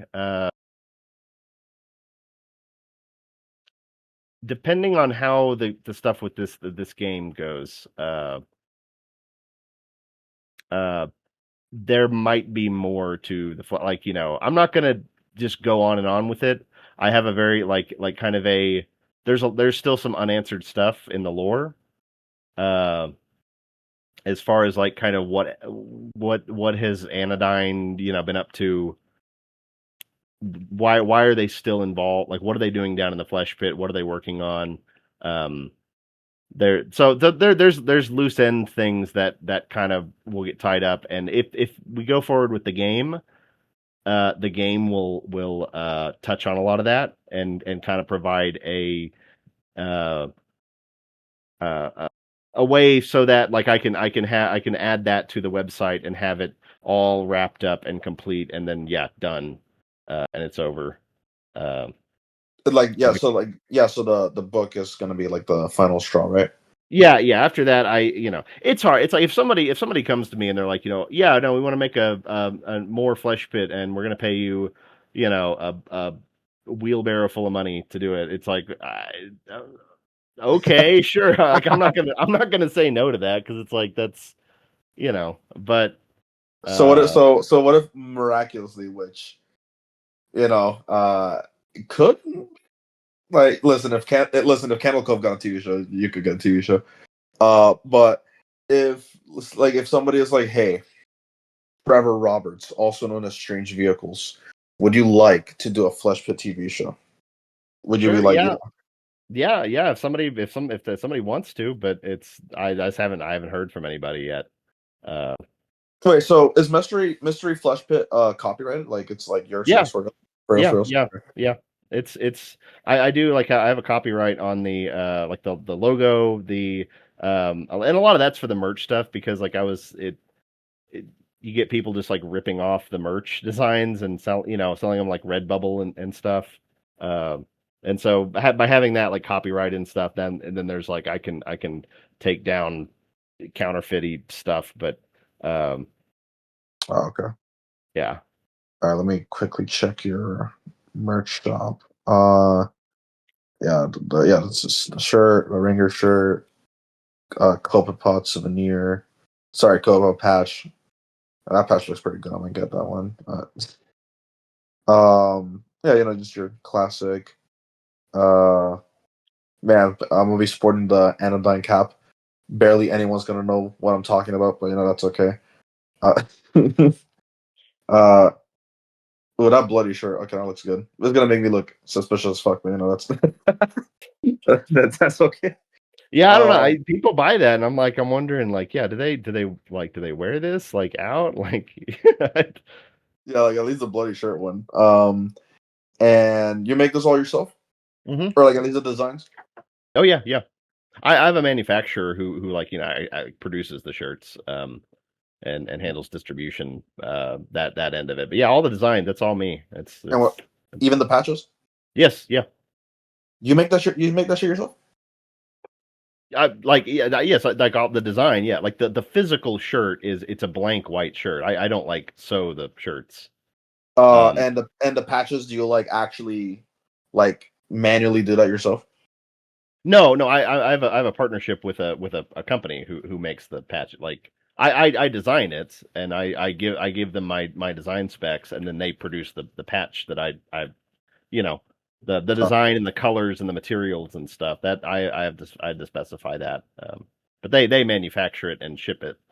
are the patch people and the shirt people the same people? It's there's an umbrella company over them that is like they're like subcontractors. So like one company handles like all the embroidery stuff, so like the hats and the patches, all the embroidery side of stuff, and then a different branch of the company handles the printing side, so like the posters and the stickers and the shirts. But yeah, it's all one company. It's called Printful. Printful. Okay. Yeah, I think I've heard of them. Yeah. And and back to more general questions. What other world building projects have you thought of in general to make? And part B to that question, have you ever thought of making, something more like traditional, like, like a book that got nothing to do with this, or something like that, you know what I'm saying? Like what other ideas Yeah, have you? no, totally, totally. I do have kind of a roadmap for future projects, and one of those projects is going to be a traditional like print book. Uh, and I've already talked a little bit with a publisher um, about a deal to do that. But that's gonna be at it like no sooner than like 2 years in the future, just because I've got other projects that I'm in the middle of. Did Um, you already start writing it though? oh yeah, yeah. I've got gosh, almost a hair under 50 pages worth of like Oh, okay. details and notes, and I've got like folders full of sketches and diagram things for this um for that book. And yeah, it's completely unrelated to anything Fleshbit. It's a completely original um it's gonna be a sort of like a travel guide book. Like a the tentative title for it is the uh, interdimensional travel for the budget traveler. Oh, okay, so it's another one of these. Okay, it's another one like these guide pamphlet kind of things. Yeah, yeah, but it's like a that's it's about all this kind of stuff. The it's like many kind of worlds. So like each chapter is kind of a guide to this particular place sort of thing. Okay, Uh, so it seems like you're not the biggest fan. Not of criticism. It's just something I noticed. You're not the biggest fan of like traditional storytelling. I think I like traditional storytelling, but You don't it's like making it. well, I think it'd be fun to make that. This is an idea. I know people so far they like this sort of non-traditional stuff that I'm doing, and I can do that, and it's fun to write. So uh, that's that's what I'm doing. Okay, try.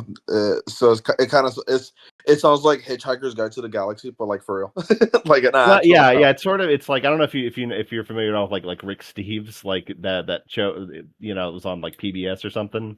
Yeah, He I think he I've heard put of out it. he put out a bunch of like guidebooks in the 90s, like Europe on $10 a day or something like that. And that I was like, that'd be what if it was like that, but some ideas I went like, what if it was like that, but for like uh space, or it was for uh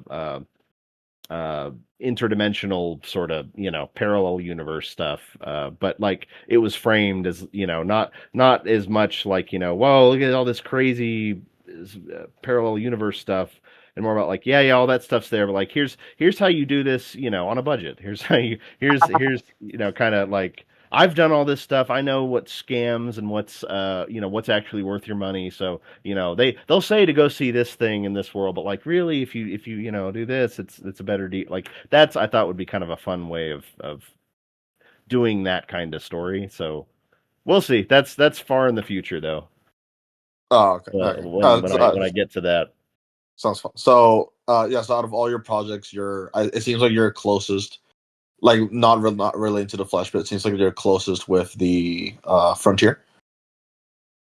No, no. So, okay, the major project that I'm working on now, and that I have been working on since the uh, RPG finished, is my next world. It's gonna be a lot more like, um, not like what the story of the Flesh Pit, but how the Flesh Pit, is a website based kind of thing. Okay. Uh, it's called Spectral Haptics. Mm. Or the National Institute for Spectral Haptics is the full name of the project. But I'm building out an entirely, and it's a new website, completely original story.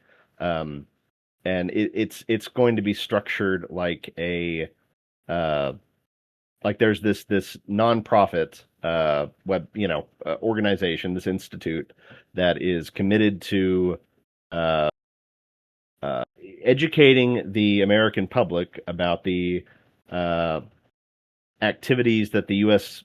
Federal government is involved with the occult and things like spirits and kind of getting into folklore alchemy sort of stuff, but very much like with the same kind of rigorous, very serious, trying to be realistic about it. Like how would if hauntings were a real thing, like how would that be dealt with? Because it's like one of the things that would affect if there was a lot of hauntings, that would affect property values.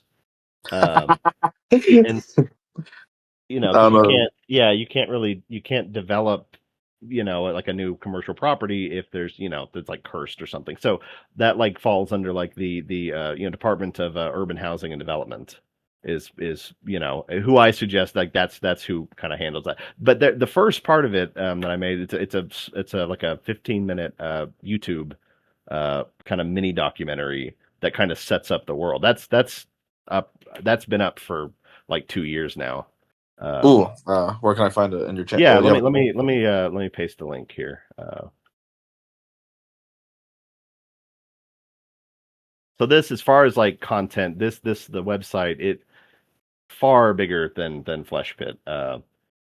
It's I've there's so many more illustrations, and there's like a whole like database sort of like historical articles and encyclopedic entries into this whole world, and so it's taken an enormous amount of time um, to make, and I'm trying very hard to get it done sometime this spring to get it launched. But there's going to be like that's close. interactive. That's Yeah, close. yeah. Uh, there'll be interactive parts of it where people, when you go to the website, like uh, again, without spoiling too much of it, it's going to be one of the things is a like a digital interface, sort of like a Ouija board kind of thing, Right. where you can commune with like the spirits and the dead and stuff like that. So that's my major thing that I'm working on. Uh, Oh, okay. Then yeah, so it's gonna be another. So from what I'm gathering, it's basically people that deal with it's like basically people that can financially help properties or like companies in case there's a haunting that like affects the property value. well, sort of, yeah. It's sort of a uh, in this setting. There was some stuff that happened during the Civil War, the U.S. Civil War, uh, that resulted in there being a sort of concentration of uh, hauntings and possessions up in the Northeast, like in New England, and so that kind of went on until the 30s. The uh, FDR administration, as part of the public works stuff, decided like hey, let's go fix that. Like let's go get rid of all that shit. And then that's they started like, oh well, it's ghost. Okay, well how do we deal with this? Um, how do we get rid of these? Yeah, so it's part of it is it's like Ghostbusters, but like if Ghostbusters was instead handled by like the federal government. Uh, and so like for I think in the thumbnail you said that Forma, that's the Federal Occult Range Management Administration. They're sort of what NASA is to outer space. Forma is to inner space, like uh Uh-huh. so this Haha. project, so ghosts are part of it, but also like non-human, so folklore spirits, demons, Oh but yeah. also alchemy, Ooh. that kind of like all kinds of things related to like esoteric science and occult theory, all kind of factors, all play a big part in this setting. And okay, and this one is, and you said it's going to be a lot larger in scale than the Flesh Pit. Yes, and part of the I'm whereas Flesh Pit, it's like I put things out, uh, kind of one at a time on the website. This is I'm doing all of it Ooh, okay. uh You're at just once, like, so it'll be ready to go. Like it'll be, when I open it up, it'll be ready for people. And there's going to be all kinds of like hidden, like it's going to have much more of an ARG element to it. And when okay. I was like I I was talk going to about, ask that. Like, this is actually more of an ARG now. yeah, it's not like it has No, ARG elements. Yeah, there's going to or- be like secret stuff that uh will take, like you'll have to figure things out and put things together. And so yeah, kind of an ARG puzzle, yeah, element to some of the deeper lore in this new story. but we're no cicada. No, no, yeah, no, it's not like that. It's all very doable. Oh, Um, okay. Yeah, I don't want to fucking, yeah. Like, imagine you fucking post a website and then the first thing you see is just some book and some dead language. What the fuck was that bullshit? I'm like, yeah, no, that's like a lot of like the horror stuff on the internet. I intentionally am trying to do so because a lot of the things it's like it's so cryptic and vague, and there's like so I instead like, no, this is going to be a very big, very easy to read, easy to navigate, like government level website about this oh, stuff. okay, It's like official as possible. Um, right. And are you doing this one? I don't remember. I don't remember if you said this while explaining that, but you're doing this completely alone, or do you got people this time? yeah, this is completely alone. This is just I'm working on this one just solo. Damn, kind of kind of masochistic, don't you think?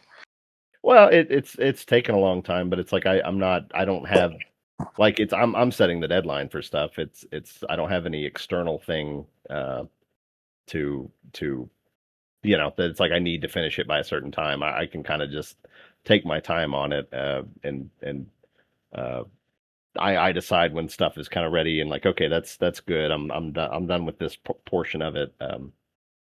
So I like that. It's fun to work on something. And this has been the main thing I'm working on outside of, when I do commercial commissions and consultation.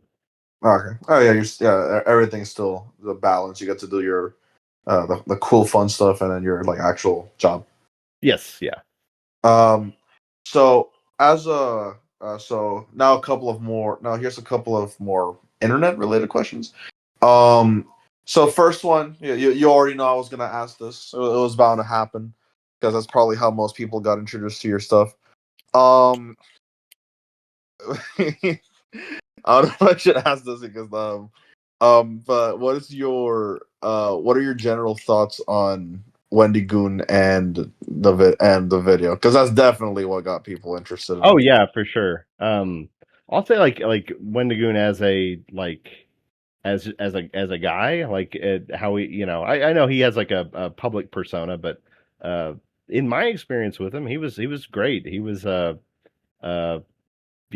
professional and uh yeah, he's genuinely, and when he's talked to me uh just one on one, like he's a fan of the work, and he there's I know he's tried to promote lots of other projects of smaller creators, and so uh, I definitely appreciate the boost that his video gave to my project. And so I don't have, I know it's depending on who you ask on the internet.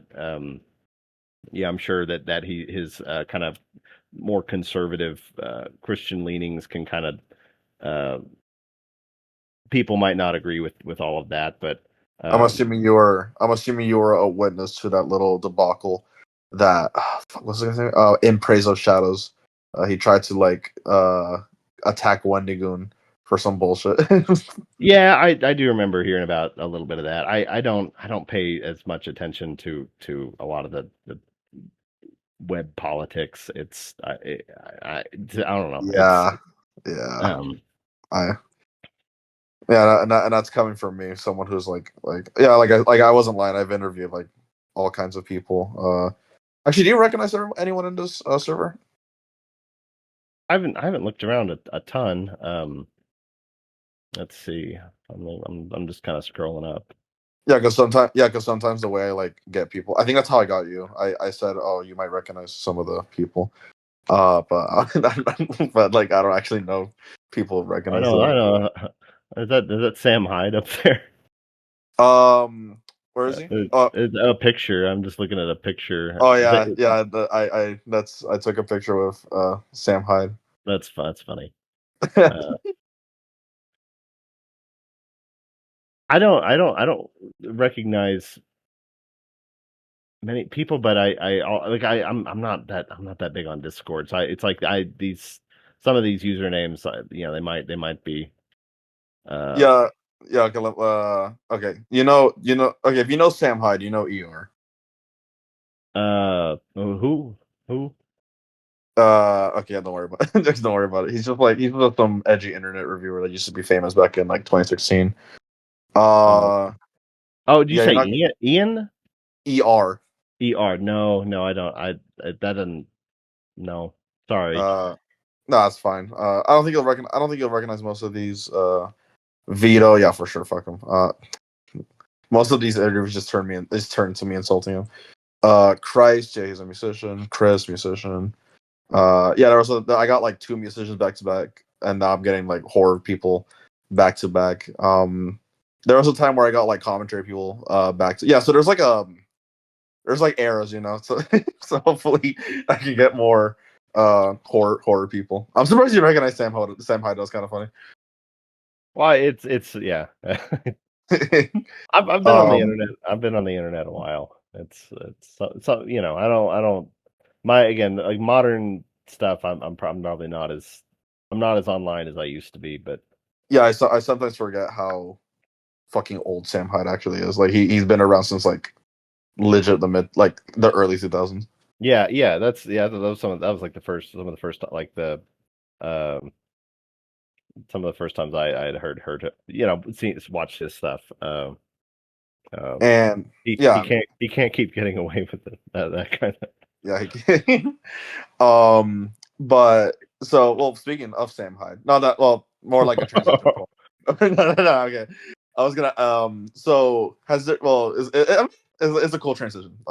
Speaking of Sam Hyde, has there been any of like controversies or like any like weird scandals that you've been? Well, not. I mean, given how you're still popular, obviously you're not the perpetrator of such scandals. But have you ever been involved in like some weird shit like that? Well, God, yeah, nothing, nothing at all. Like at the it's like Sam Hyde level. No, No, no, no, of not course. really. Not no. I mean, that I would say that the worst thing was like the whole video game fiasco. That was just Okay. I felt shitty about. Just kind of that was just stupid on my part to get involved with that. But I mean, like like nobody lost money over it. So Yeah, I don't. you said you got Yeah, all yeah, money yeah. right, So right? that I it's like I feel bad, but it's like I don't. Nobody got hurt. Um. Uh. Except for your time. Well, yeah. But that's on me. Um. It's you're gonna be stupid. Like it, you gotta accept that like things are gonna happen. Shit's gonna happen to you if you're not smart about No, stuff. yeah, no, yeah, of But course, yeah. no, I don't. I mean, I think you you just don't engage in kind of shifty stuff like that's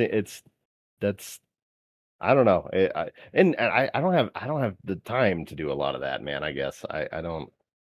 It's I've got shit I've got to do. I don't, Yeah, so you've got to shun, you know. yeah. Um, the closest I think I've been involved in controversy, uh, well, not me personally. It's just more so like it probably will affect me in the future.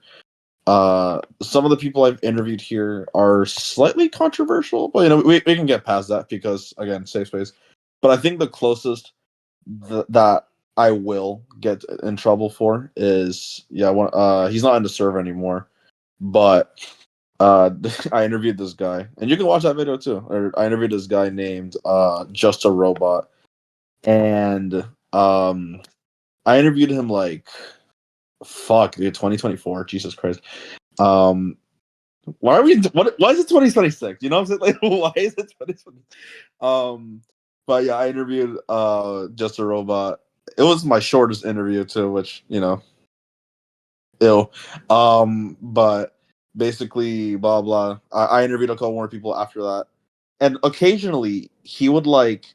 I interviewed Weekend Warrior, right? He's still in here, and he like hijacked the interview for like 10 minutes, which it's interesting. Then I interviewed another guy named Kulea, and then he hijacked that one too for like a solid 20 minutes. So I was like, so at first I was like, damn, that's kind of rude, but then I was thinking, hey, what if wouldn't it be kind of cool to do like a podcast or some shit with Just a Robot, and I was gonna call it Red Steel because my hero name and robot. But you see, a couple days after, or not even, like literally the next day after I published my Kulea interview, Just a Robot was exposed, or not exposed. I would say exposed.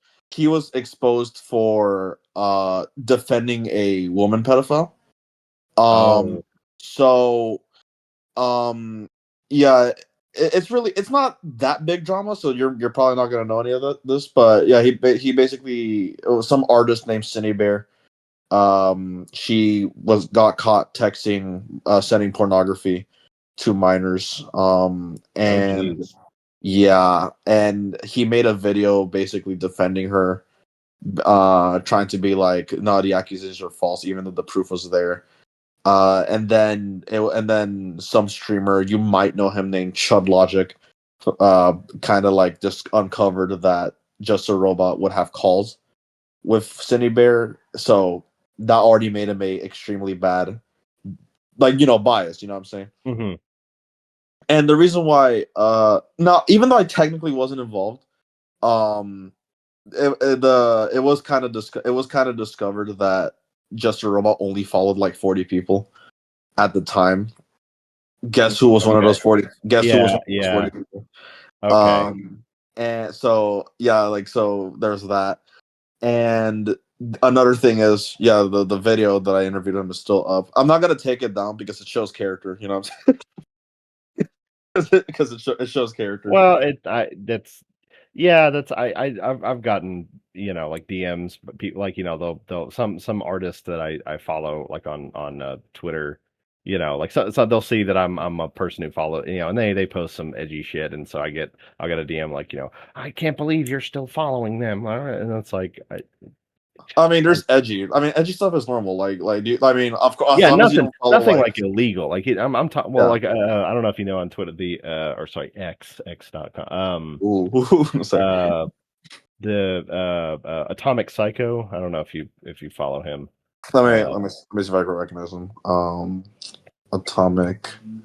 It's ATOMIKSAICO. I'm low-key stupid. Can you repeat that? Oh yeah, ATOM, like Eight. Adam. Okay. IK. IK. Just IK, like atomic with a K, Okay. and then SAICO. All right. Fine. But Okay. Yeah. yeah, he's been posting some edgy shit. Some spicy memes. Yeah, but so that's somebody, like, I got a DM from somebody who was, like, oh, you follow him. And I was like, it's 2026, man. Like, that's it's you're not gonna that's people aren't gonna respond to that. Like, it's I don't I follow all kinds of people. Like, I Yeah. No, of follow course. politicians. I follow, like, that's not.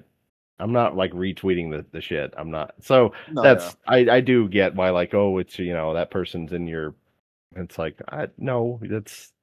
That's so fucking dumb though. Like, they just like, they're like they're like, oh my, they're like going to you. Yeah, It's like they're yeah, like and I'm like, snitching. You know what I'm saying? It's like fucking yeah, funny. yeah, and I'm like, okay, oh yeah, okay, fine, out me, sure, like, okay, You still like, you, I mean, that like you don't follow Atomic Cycle, or are you still there? I do. I do. I don't. It's he draws cartoons. Like it's not that serious.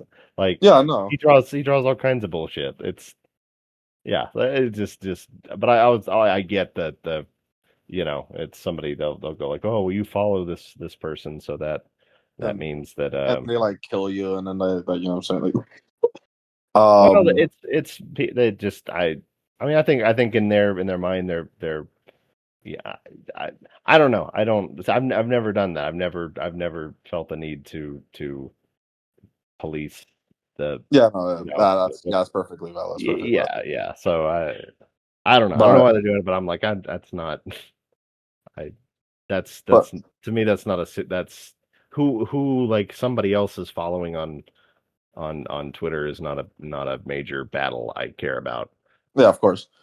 But to finish my little story real quick, yeah, to make a long story short, yeah, Just a Robot was, yeah, like he was like a very biased, like it turned out to be like a biased defense, and the person that exposed fucking Cindy Bear for being a pedo was another artist named Jack, or um I'm forgetting her name, Jesus Christ. That's like her new name though, Jack, or Coda Devil. That's a whole other, that's just, it's so much drama with that person, Jack, that she actually has the largest Encyclopedia Dramatica like ever. Like it's really Gosh, bad. that's a name I haven't heard in a while. Yeah, yeah, I'm bringing out the big guns. And the point is that why am I involved in this? Well, like I said, I'm one of the few people he follows, and B, he is in three of my fucking. He wasn't. Literally, the drama was so noticeable that the guy I interviewed, Kulea, he actually DM'd me to edit out the part that he hijacked, which valid because Kulea didn't actually know who Just a Robot was, Hmm. and then so that was generally the first time they ever met, or like they ever talked to each other from my video. And then the next day, Just a Robot does this shit. So that means Kulea's first impression was just that bullshit. Okay. Um, so and now somewhere deep in my iPad, I have a phone call with between me and Just a Robot. I was basically like kind of yelling, well, not yelling at him, but I was just kind of bullying him a little bit because at some point that will get that is gonna get to me, like that little. So yeah, that is a battle I'll have to face eventually. Moral of the story. No, there's no moral. Just I guess just don't. I don't know. There was no way I could have predicted that, to be honest. Um, but yeah, don't do. Yeah, so I guess don't talk to shady people. I guess don't talk to strangers. Well, I mean, that's good advice. Yeah, don't talk to shady individuals. Uh, so let's see. I got like a couple more questions left. Well, see, Uh, that's why I'm like, if somebody wants to police my morality over who I follow on Twitter, it's like I've worked for the defense industry, like I've worked for military contractors. So I don't like it. It's I'm already a bad person. yeah, yeah, it's already over. uh, I mean, I'm not gonna say on here who you follow, but let me just quickly check who you follow to see if it's that bad. I'm not gonna say it here though. Let me just kind of, yeah. Wendy Gun follows you. Let's see how bad this is. Um, yeah, just a lot of artists and nothing cray cray. Yeah, a lot of anti AI people, of course. Um, okay, yeah. There's you religious by any chance? I was raised that way, but no, I'm not particularly. But Okay, I'm yeah, not like I don't. It's a yeah, because like I was gonna ask that because some of the locations of like the thing of like the National Mystery Flesh Pit, yeah yeah. it's just God's mistake, and I'm like, okay, all right. So I wonder if there was like some religious background that influences, and also because you're from Texas, so Yeah, yeah, yeah. worth asking. All right, so a couple more questions. So when developing the flesh pit, right? Um, I don't know if I already asked this, but okay, so yeah, you were completely alone for the flesh pit, but Yeah. um, did any like force like any people come to help with this, or like you were just actually like 100% completely alone? A lot of people like wanted to collaborate on stuff, and I did, I definitely thought about it, but it from a like once you start like selling merch and doing like game adaptations, uh it becomes complicated to have multiple people involved. Then it's no longer, it's like you're just an artist making stuff. Then it's you have to like form a company or have like a business partnership and co-ownership of different elements of the IP. And uh that to me, while definitely I could uh do more stuff if I had people working with me, it also was like then my concern was like I would become more of a manager, Right. and I didn't want to get into that. I thought I'm gonna do as much as I can, just me, and then that, uh if it Right. goes south, then it's only me. It's like it's up to me whether I sink or swim. Okay. Okay. Um, Another internet related question. Seeing how you're, uh, I'd say somewhat big name in the internet horror sphere. Um, what are your general thoughts on internet horror today versus what it was back then? Because, uh, from my quick little opinion, I remember back in the good old days. That sounds bad. I remember back in the days when ARGs used to be like people running around in the hooded people running around in the woods and just recording shit and then throwing numbers at me. um and yeah, so those were the times. But now a lot like a decent amount of horror I can't really stand. For example, like for example, I'm not a fan of like shit like Catastrophe Crow or like shit like that. I just like I don't know, I kind of miss the simplicity of it, like the cohesiveness of, like not the cohesiveness, but like more like the straightforward, narrow, like more simplicity of it, which is probably why I like Fleshbit because it's a very concise story. But yeah, but to see how you're an actual horror creator, what is your thoughts of internet horror back then versus internet horror today?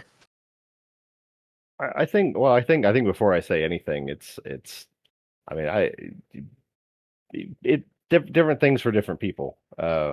There's a lot of modern stuff that I don't care for, but I also go, I'm not the audience for it.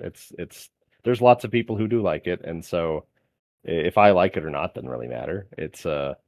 I think, of course, like the first kind of horror stuff that you encounter, when you're younger, is going to have a much bigger effect. That's going to affect you more. That's in your mind. I know that's true with me. I'm sure it's true with you, with everybody.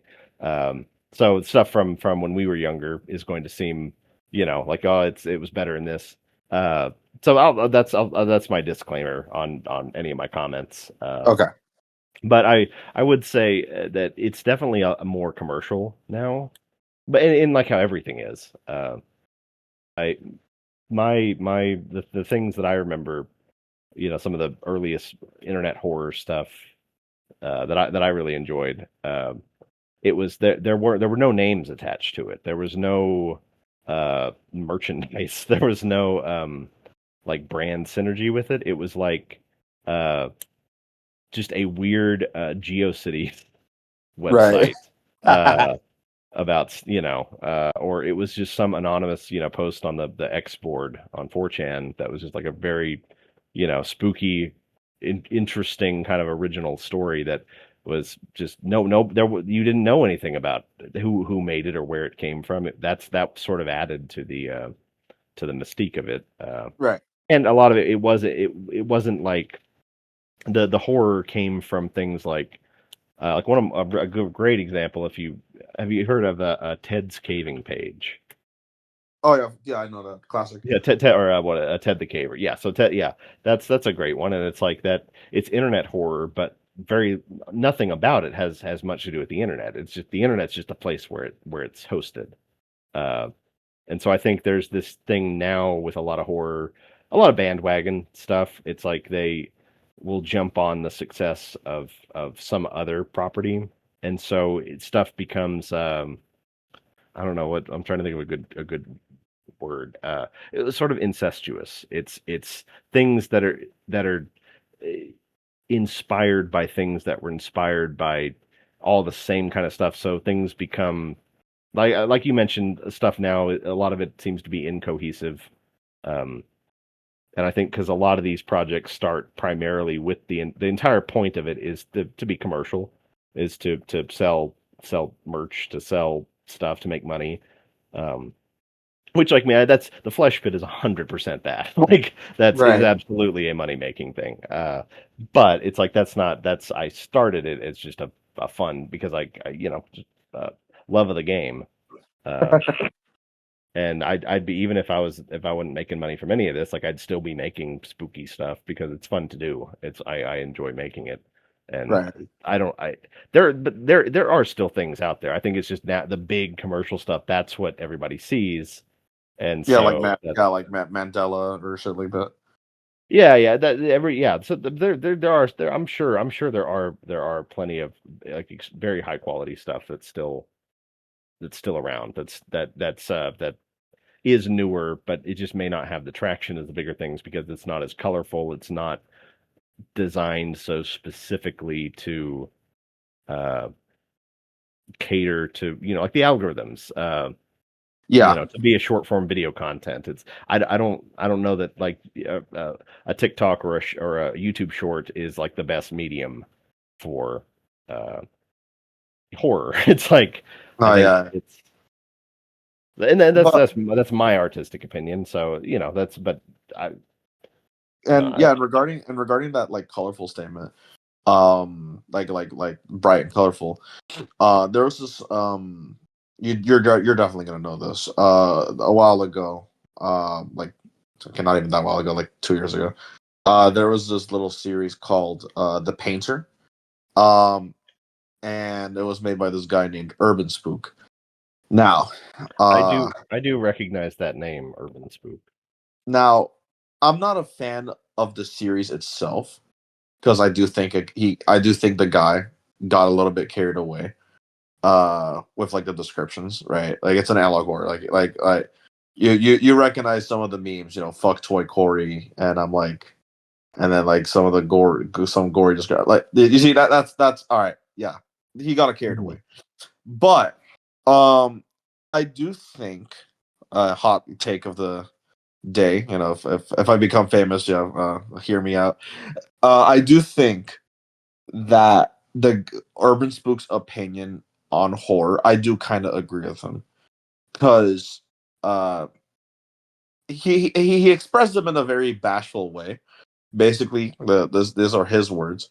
Is that he basically said, you people don't like anything. You only like this autistic furry shit, and and I'm like, but like I'm like a Kanye fan right now. I'm like interpreting what that means. And I think what he was trying to say is like yeah, what you were saying. Just not in that way, but like what he was is like I feel like yeah, like a lot of horror nowadays is just really like fantasious.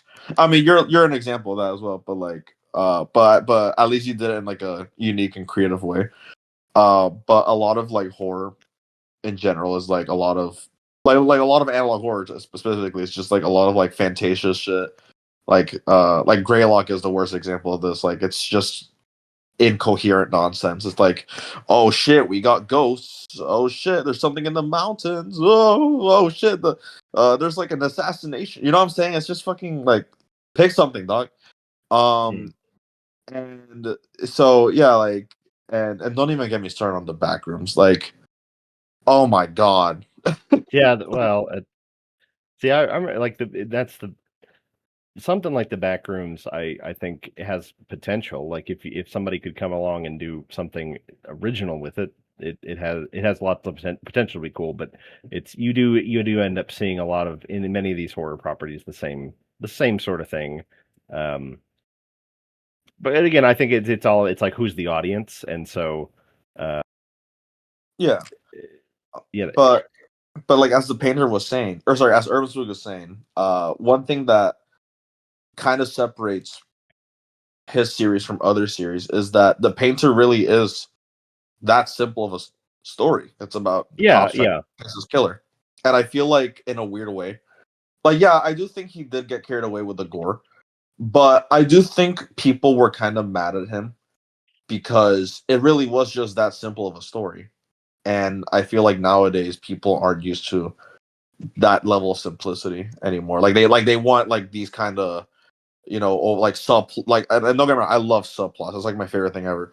But like but like in internet horror, like people just want subplots and like super ultra mega secrets. You know what I'm saying? Like people just want cicadas. Well, people don't they invest their time and sometimes money if they buy merch and stuff. They invest in some way value into a a product a brand, I guess, a horror series, we'll say, and it's it takes a level of investment to get into some new thing, and so there's a comfort in the familiarity of something that and so yeah, you want to see more of that thing you already like, and you already know that you like it, so you want to see more and more and more of it. And from the creator side of things, it's there's a lot of reason to keep stuff going, because if you're making money off of it, you got a cash cow. Why are you gonna stop doing that? Like,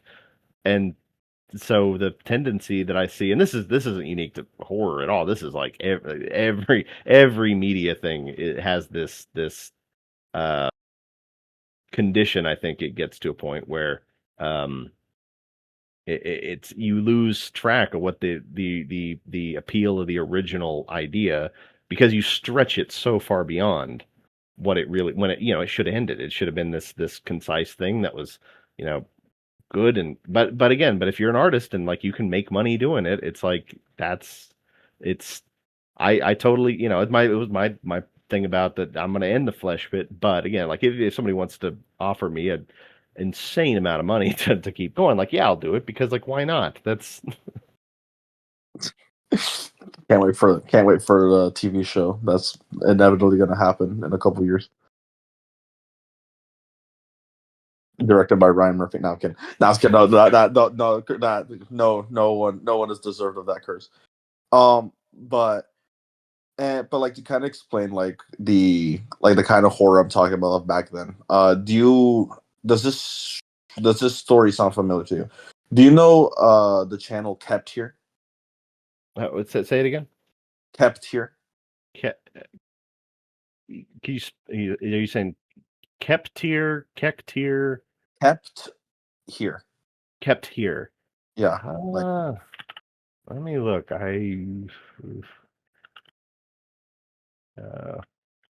you obviously know who made a video on it. oh yeah, I see the I see Wendigoon right at the top. um No, I'm not familiar with this. yeah, and so I really love Kept Here. It also actually follows what you were talking about. Like to this day, we actually have no fucking clue who made it. That's badass. That's cool. Yeah, I like like that. yeah, like to this day, we still have no clue who made it. Like they just appeared one day. They made really ballsy content. Like when I say ballsy, I mean they got banned from YouTube. Kind of ballsy. Oh, Like okay. literally the only form of content the way you can see it is by archives. You know what I'm saying? Okay. And the it's a really simple story. It also relates to me in a weird way, because it's about a guy. The stories it's about a guy named Alex, because as you know, in every fucking ARG ever, there's a guy named Alex. um the It's about a guy named Alex, and he like records shit. But he's like getting manipulated by this guy named Kevin, who's like a serial killer. And he's trying to manipulate Alex into like doing stuff for this project. Um, and it's really interesting. Because it's despite it being a really horrific show, or sorry, a really horrific series. I think they actually unironically use dead animals, which Oh, that's the ballsy that I'm talking about. And also in the videos, you could see it's quick, like it's like flashes, but you could actually see a naked guy, like in these okay. videos. Oh, Yeah, you see what Oh, I'm yeah, talking very, about? very, very like avant-garde sort Yeah, of. very avant-garde. Like you could see a Okay. naked guy with a bag on his head. Mm. Yeah. I wasn't lying. They were really testing their luck when like whoever made this. Um, but basically, um, like that sounds bad, right? Like that sounds like, but the reason why I like it so much is because it's an ARG. Wait, even with its really fuck ass presentation, it covers the topic of like autism, right? Like it covers Oh, how okay. Okay. how easy it is to like kind of manipulate people under the spectrum. You know what I'm saying? It tackles a very important topic like that. Uh, and I think and if you want to like look at it in like a more internet way, it's kind of a commentary on lolcows. You know what I'm saying? Like how like how fucking people like Chris Chan or Cyrax. Okay, no, fuck Cyrax. People like Chris Chan or King Cobra JS, rest in peace. Get like bullied by people like a lot. Like Okay. not defending Christian, but it is objectively true that he got tormented a lot. Um, and guess what? They're under the spectrum. So I kind of see. So it's like a very interesting topic. That it's an interesting topic, a surprisingly deep one as well. That they chose to present it in like the most fuck ass way imaginable. Um, Well, I mean, and that's art. That's that's that that's art. that's well, that's all. I mean, like it's people. I mean, the way, yeah, people do all kinds of crazy shit. It's. Uh, Yeah, but no, you're right. Like in like yeah, that is a very different sort of content than what a lot of online horror is doing. yeah, and it's a very raw series too. Like there's no editing, no cuts. It's straight dead ass people recording shit on their shitty ass phones. It's actually like even in old ARGs like Marble Hornets, there was still like crazy editing with the 2D arc shit. But like no, like it's a really like just no editing, no special effects, no like it's just recording, like just straight raw recordings from Alex and Kevin and other people. Uh and then just the occasional dead animal, but we don't have to talk about that. And yeah, I felt like a lot of horror back then used to be simple, like, and of the internet at least used to be simple like that. Like 2D arc. We got a film students are getting chased by Slender Man. Freaking and that's not to say I don't like complicated horror. Like I do. I love like I like I said I just fucking interviewed uh the Manticore. Like if Hmm. you want to yeah if you want to know complicated, just watch the Monument Mythos. Um, but but like generally like I do kind of miss the more, and yeah, I think that's why I like Fletcher a lot because it really is just that simple of a story. Like it's just Park, evil ass Park. People fucked around. People Um, but I am interested in this new one though, like that you're doing. Like it is gonna be a lot bigger. But yeah, I do. But I do like the conciseness of the mystery flesh pit overall, and yeah, that's kind of what I'm trying to echo here with Kept here. Like it is a more simple kind of horror. You know what I'm saying? But I think that's works for all storytelling. That's what I subscribe to is the idea that you got to have a strong central idea concept high concept uh and that people can like you got to have an elevator pitch. You got to be able to like in two sentences like get the gist of your thing, your story across to somebody. Yeah, exactly. Hey, and just a heads up, in about like 10 minutes, I'm gonna have to go. No, no, that's completely fine. I was already like running, like I think I already like blazed through all the questions I wanted to ask you, anyways. I just got this last one though. So I asked Eve. I usually ask like some of my more artistic guests this question. And yeah, Bungie, you're not one of those. Sorry. But would you ever see how I make a legend artist myself? Okay, I was kind of mean. Why did I say that? Why did I say that myself? Seeing how I'm an artist myself, I asked this to Eve last interview. Would you ever be interested in doing something with your boy, or like any like sort of collaboration? Yeah, like it depends what kind of project, if it's something that is art creatively engaging and interesting to me, and uh, I think the biggest thing is I just so much of my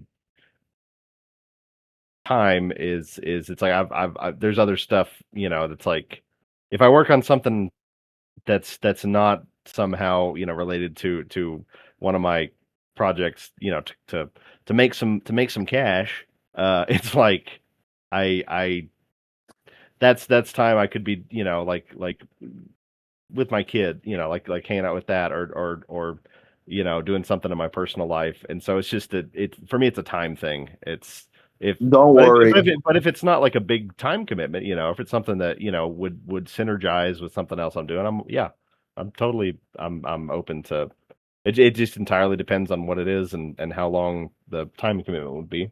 Don't worry. Whatever I'll come up with will totally be a money maker, right? I this is the issue with me. I look, you don't have hobbies, because what that means is like every time I come up with a hobby, I'm just like money. Like I could like just do this for Well, I'm like not I'm not saying like it has to be a like a money maker. I'm just it's like if I'm gonna end up spending like several days, so like like 50 plus hours on if it's like that kind of where it's I got to do a big illustration. If it's that kind of stuff, then it's like I don't I really can't just yeah, of commit course it won't. Yeah, it that won't. kind of time. But you know, It yeah, won't be. smaller stuff. Yeah, sure.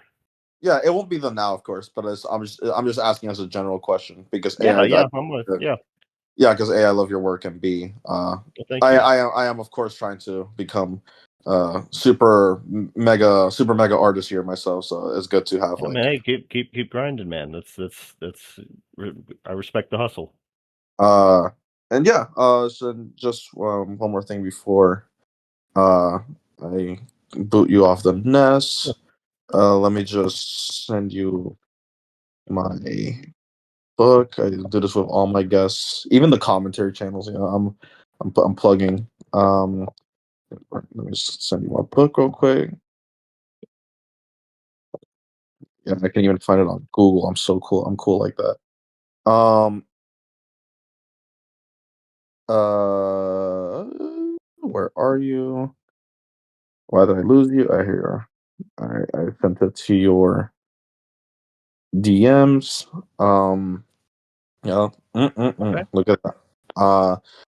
And yeah, it was oh yeah, one more thing, if you want, of course, I texted you to Twitter. If you could follow me on Twitter, that'd be pretty sexy. Sure. um thank you. But yeah, it was nice talking to you, Mr. Trevor Roberts. And I actually, one more question: how old is your son? Because you said he was like 1 year, but I don't know if he's obviously not old. He just turned 3 Oh, a okay. couple. Yeah. And all right, that's cute, that's cute. um And yeah, it was nice talking to you, man. Yeah, Yeah, thank you. yeah, Thank you, Tom. yeah. Good luck on all your projects, especially this new one with Forma. Thank you. Thank you, sir, and good luck in your endeavors as well. Thank you very much. Yeah. Hope you have a nice one. All right. Thank you. See ya.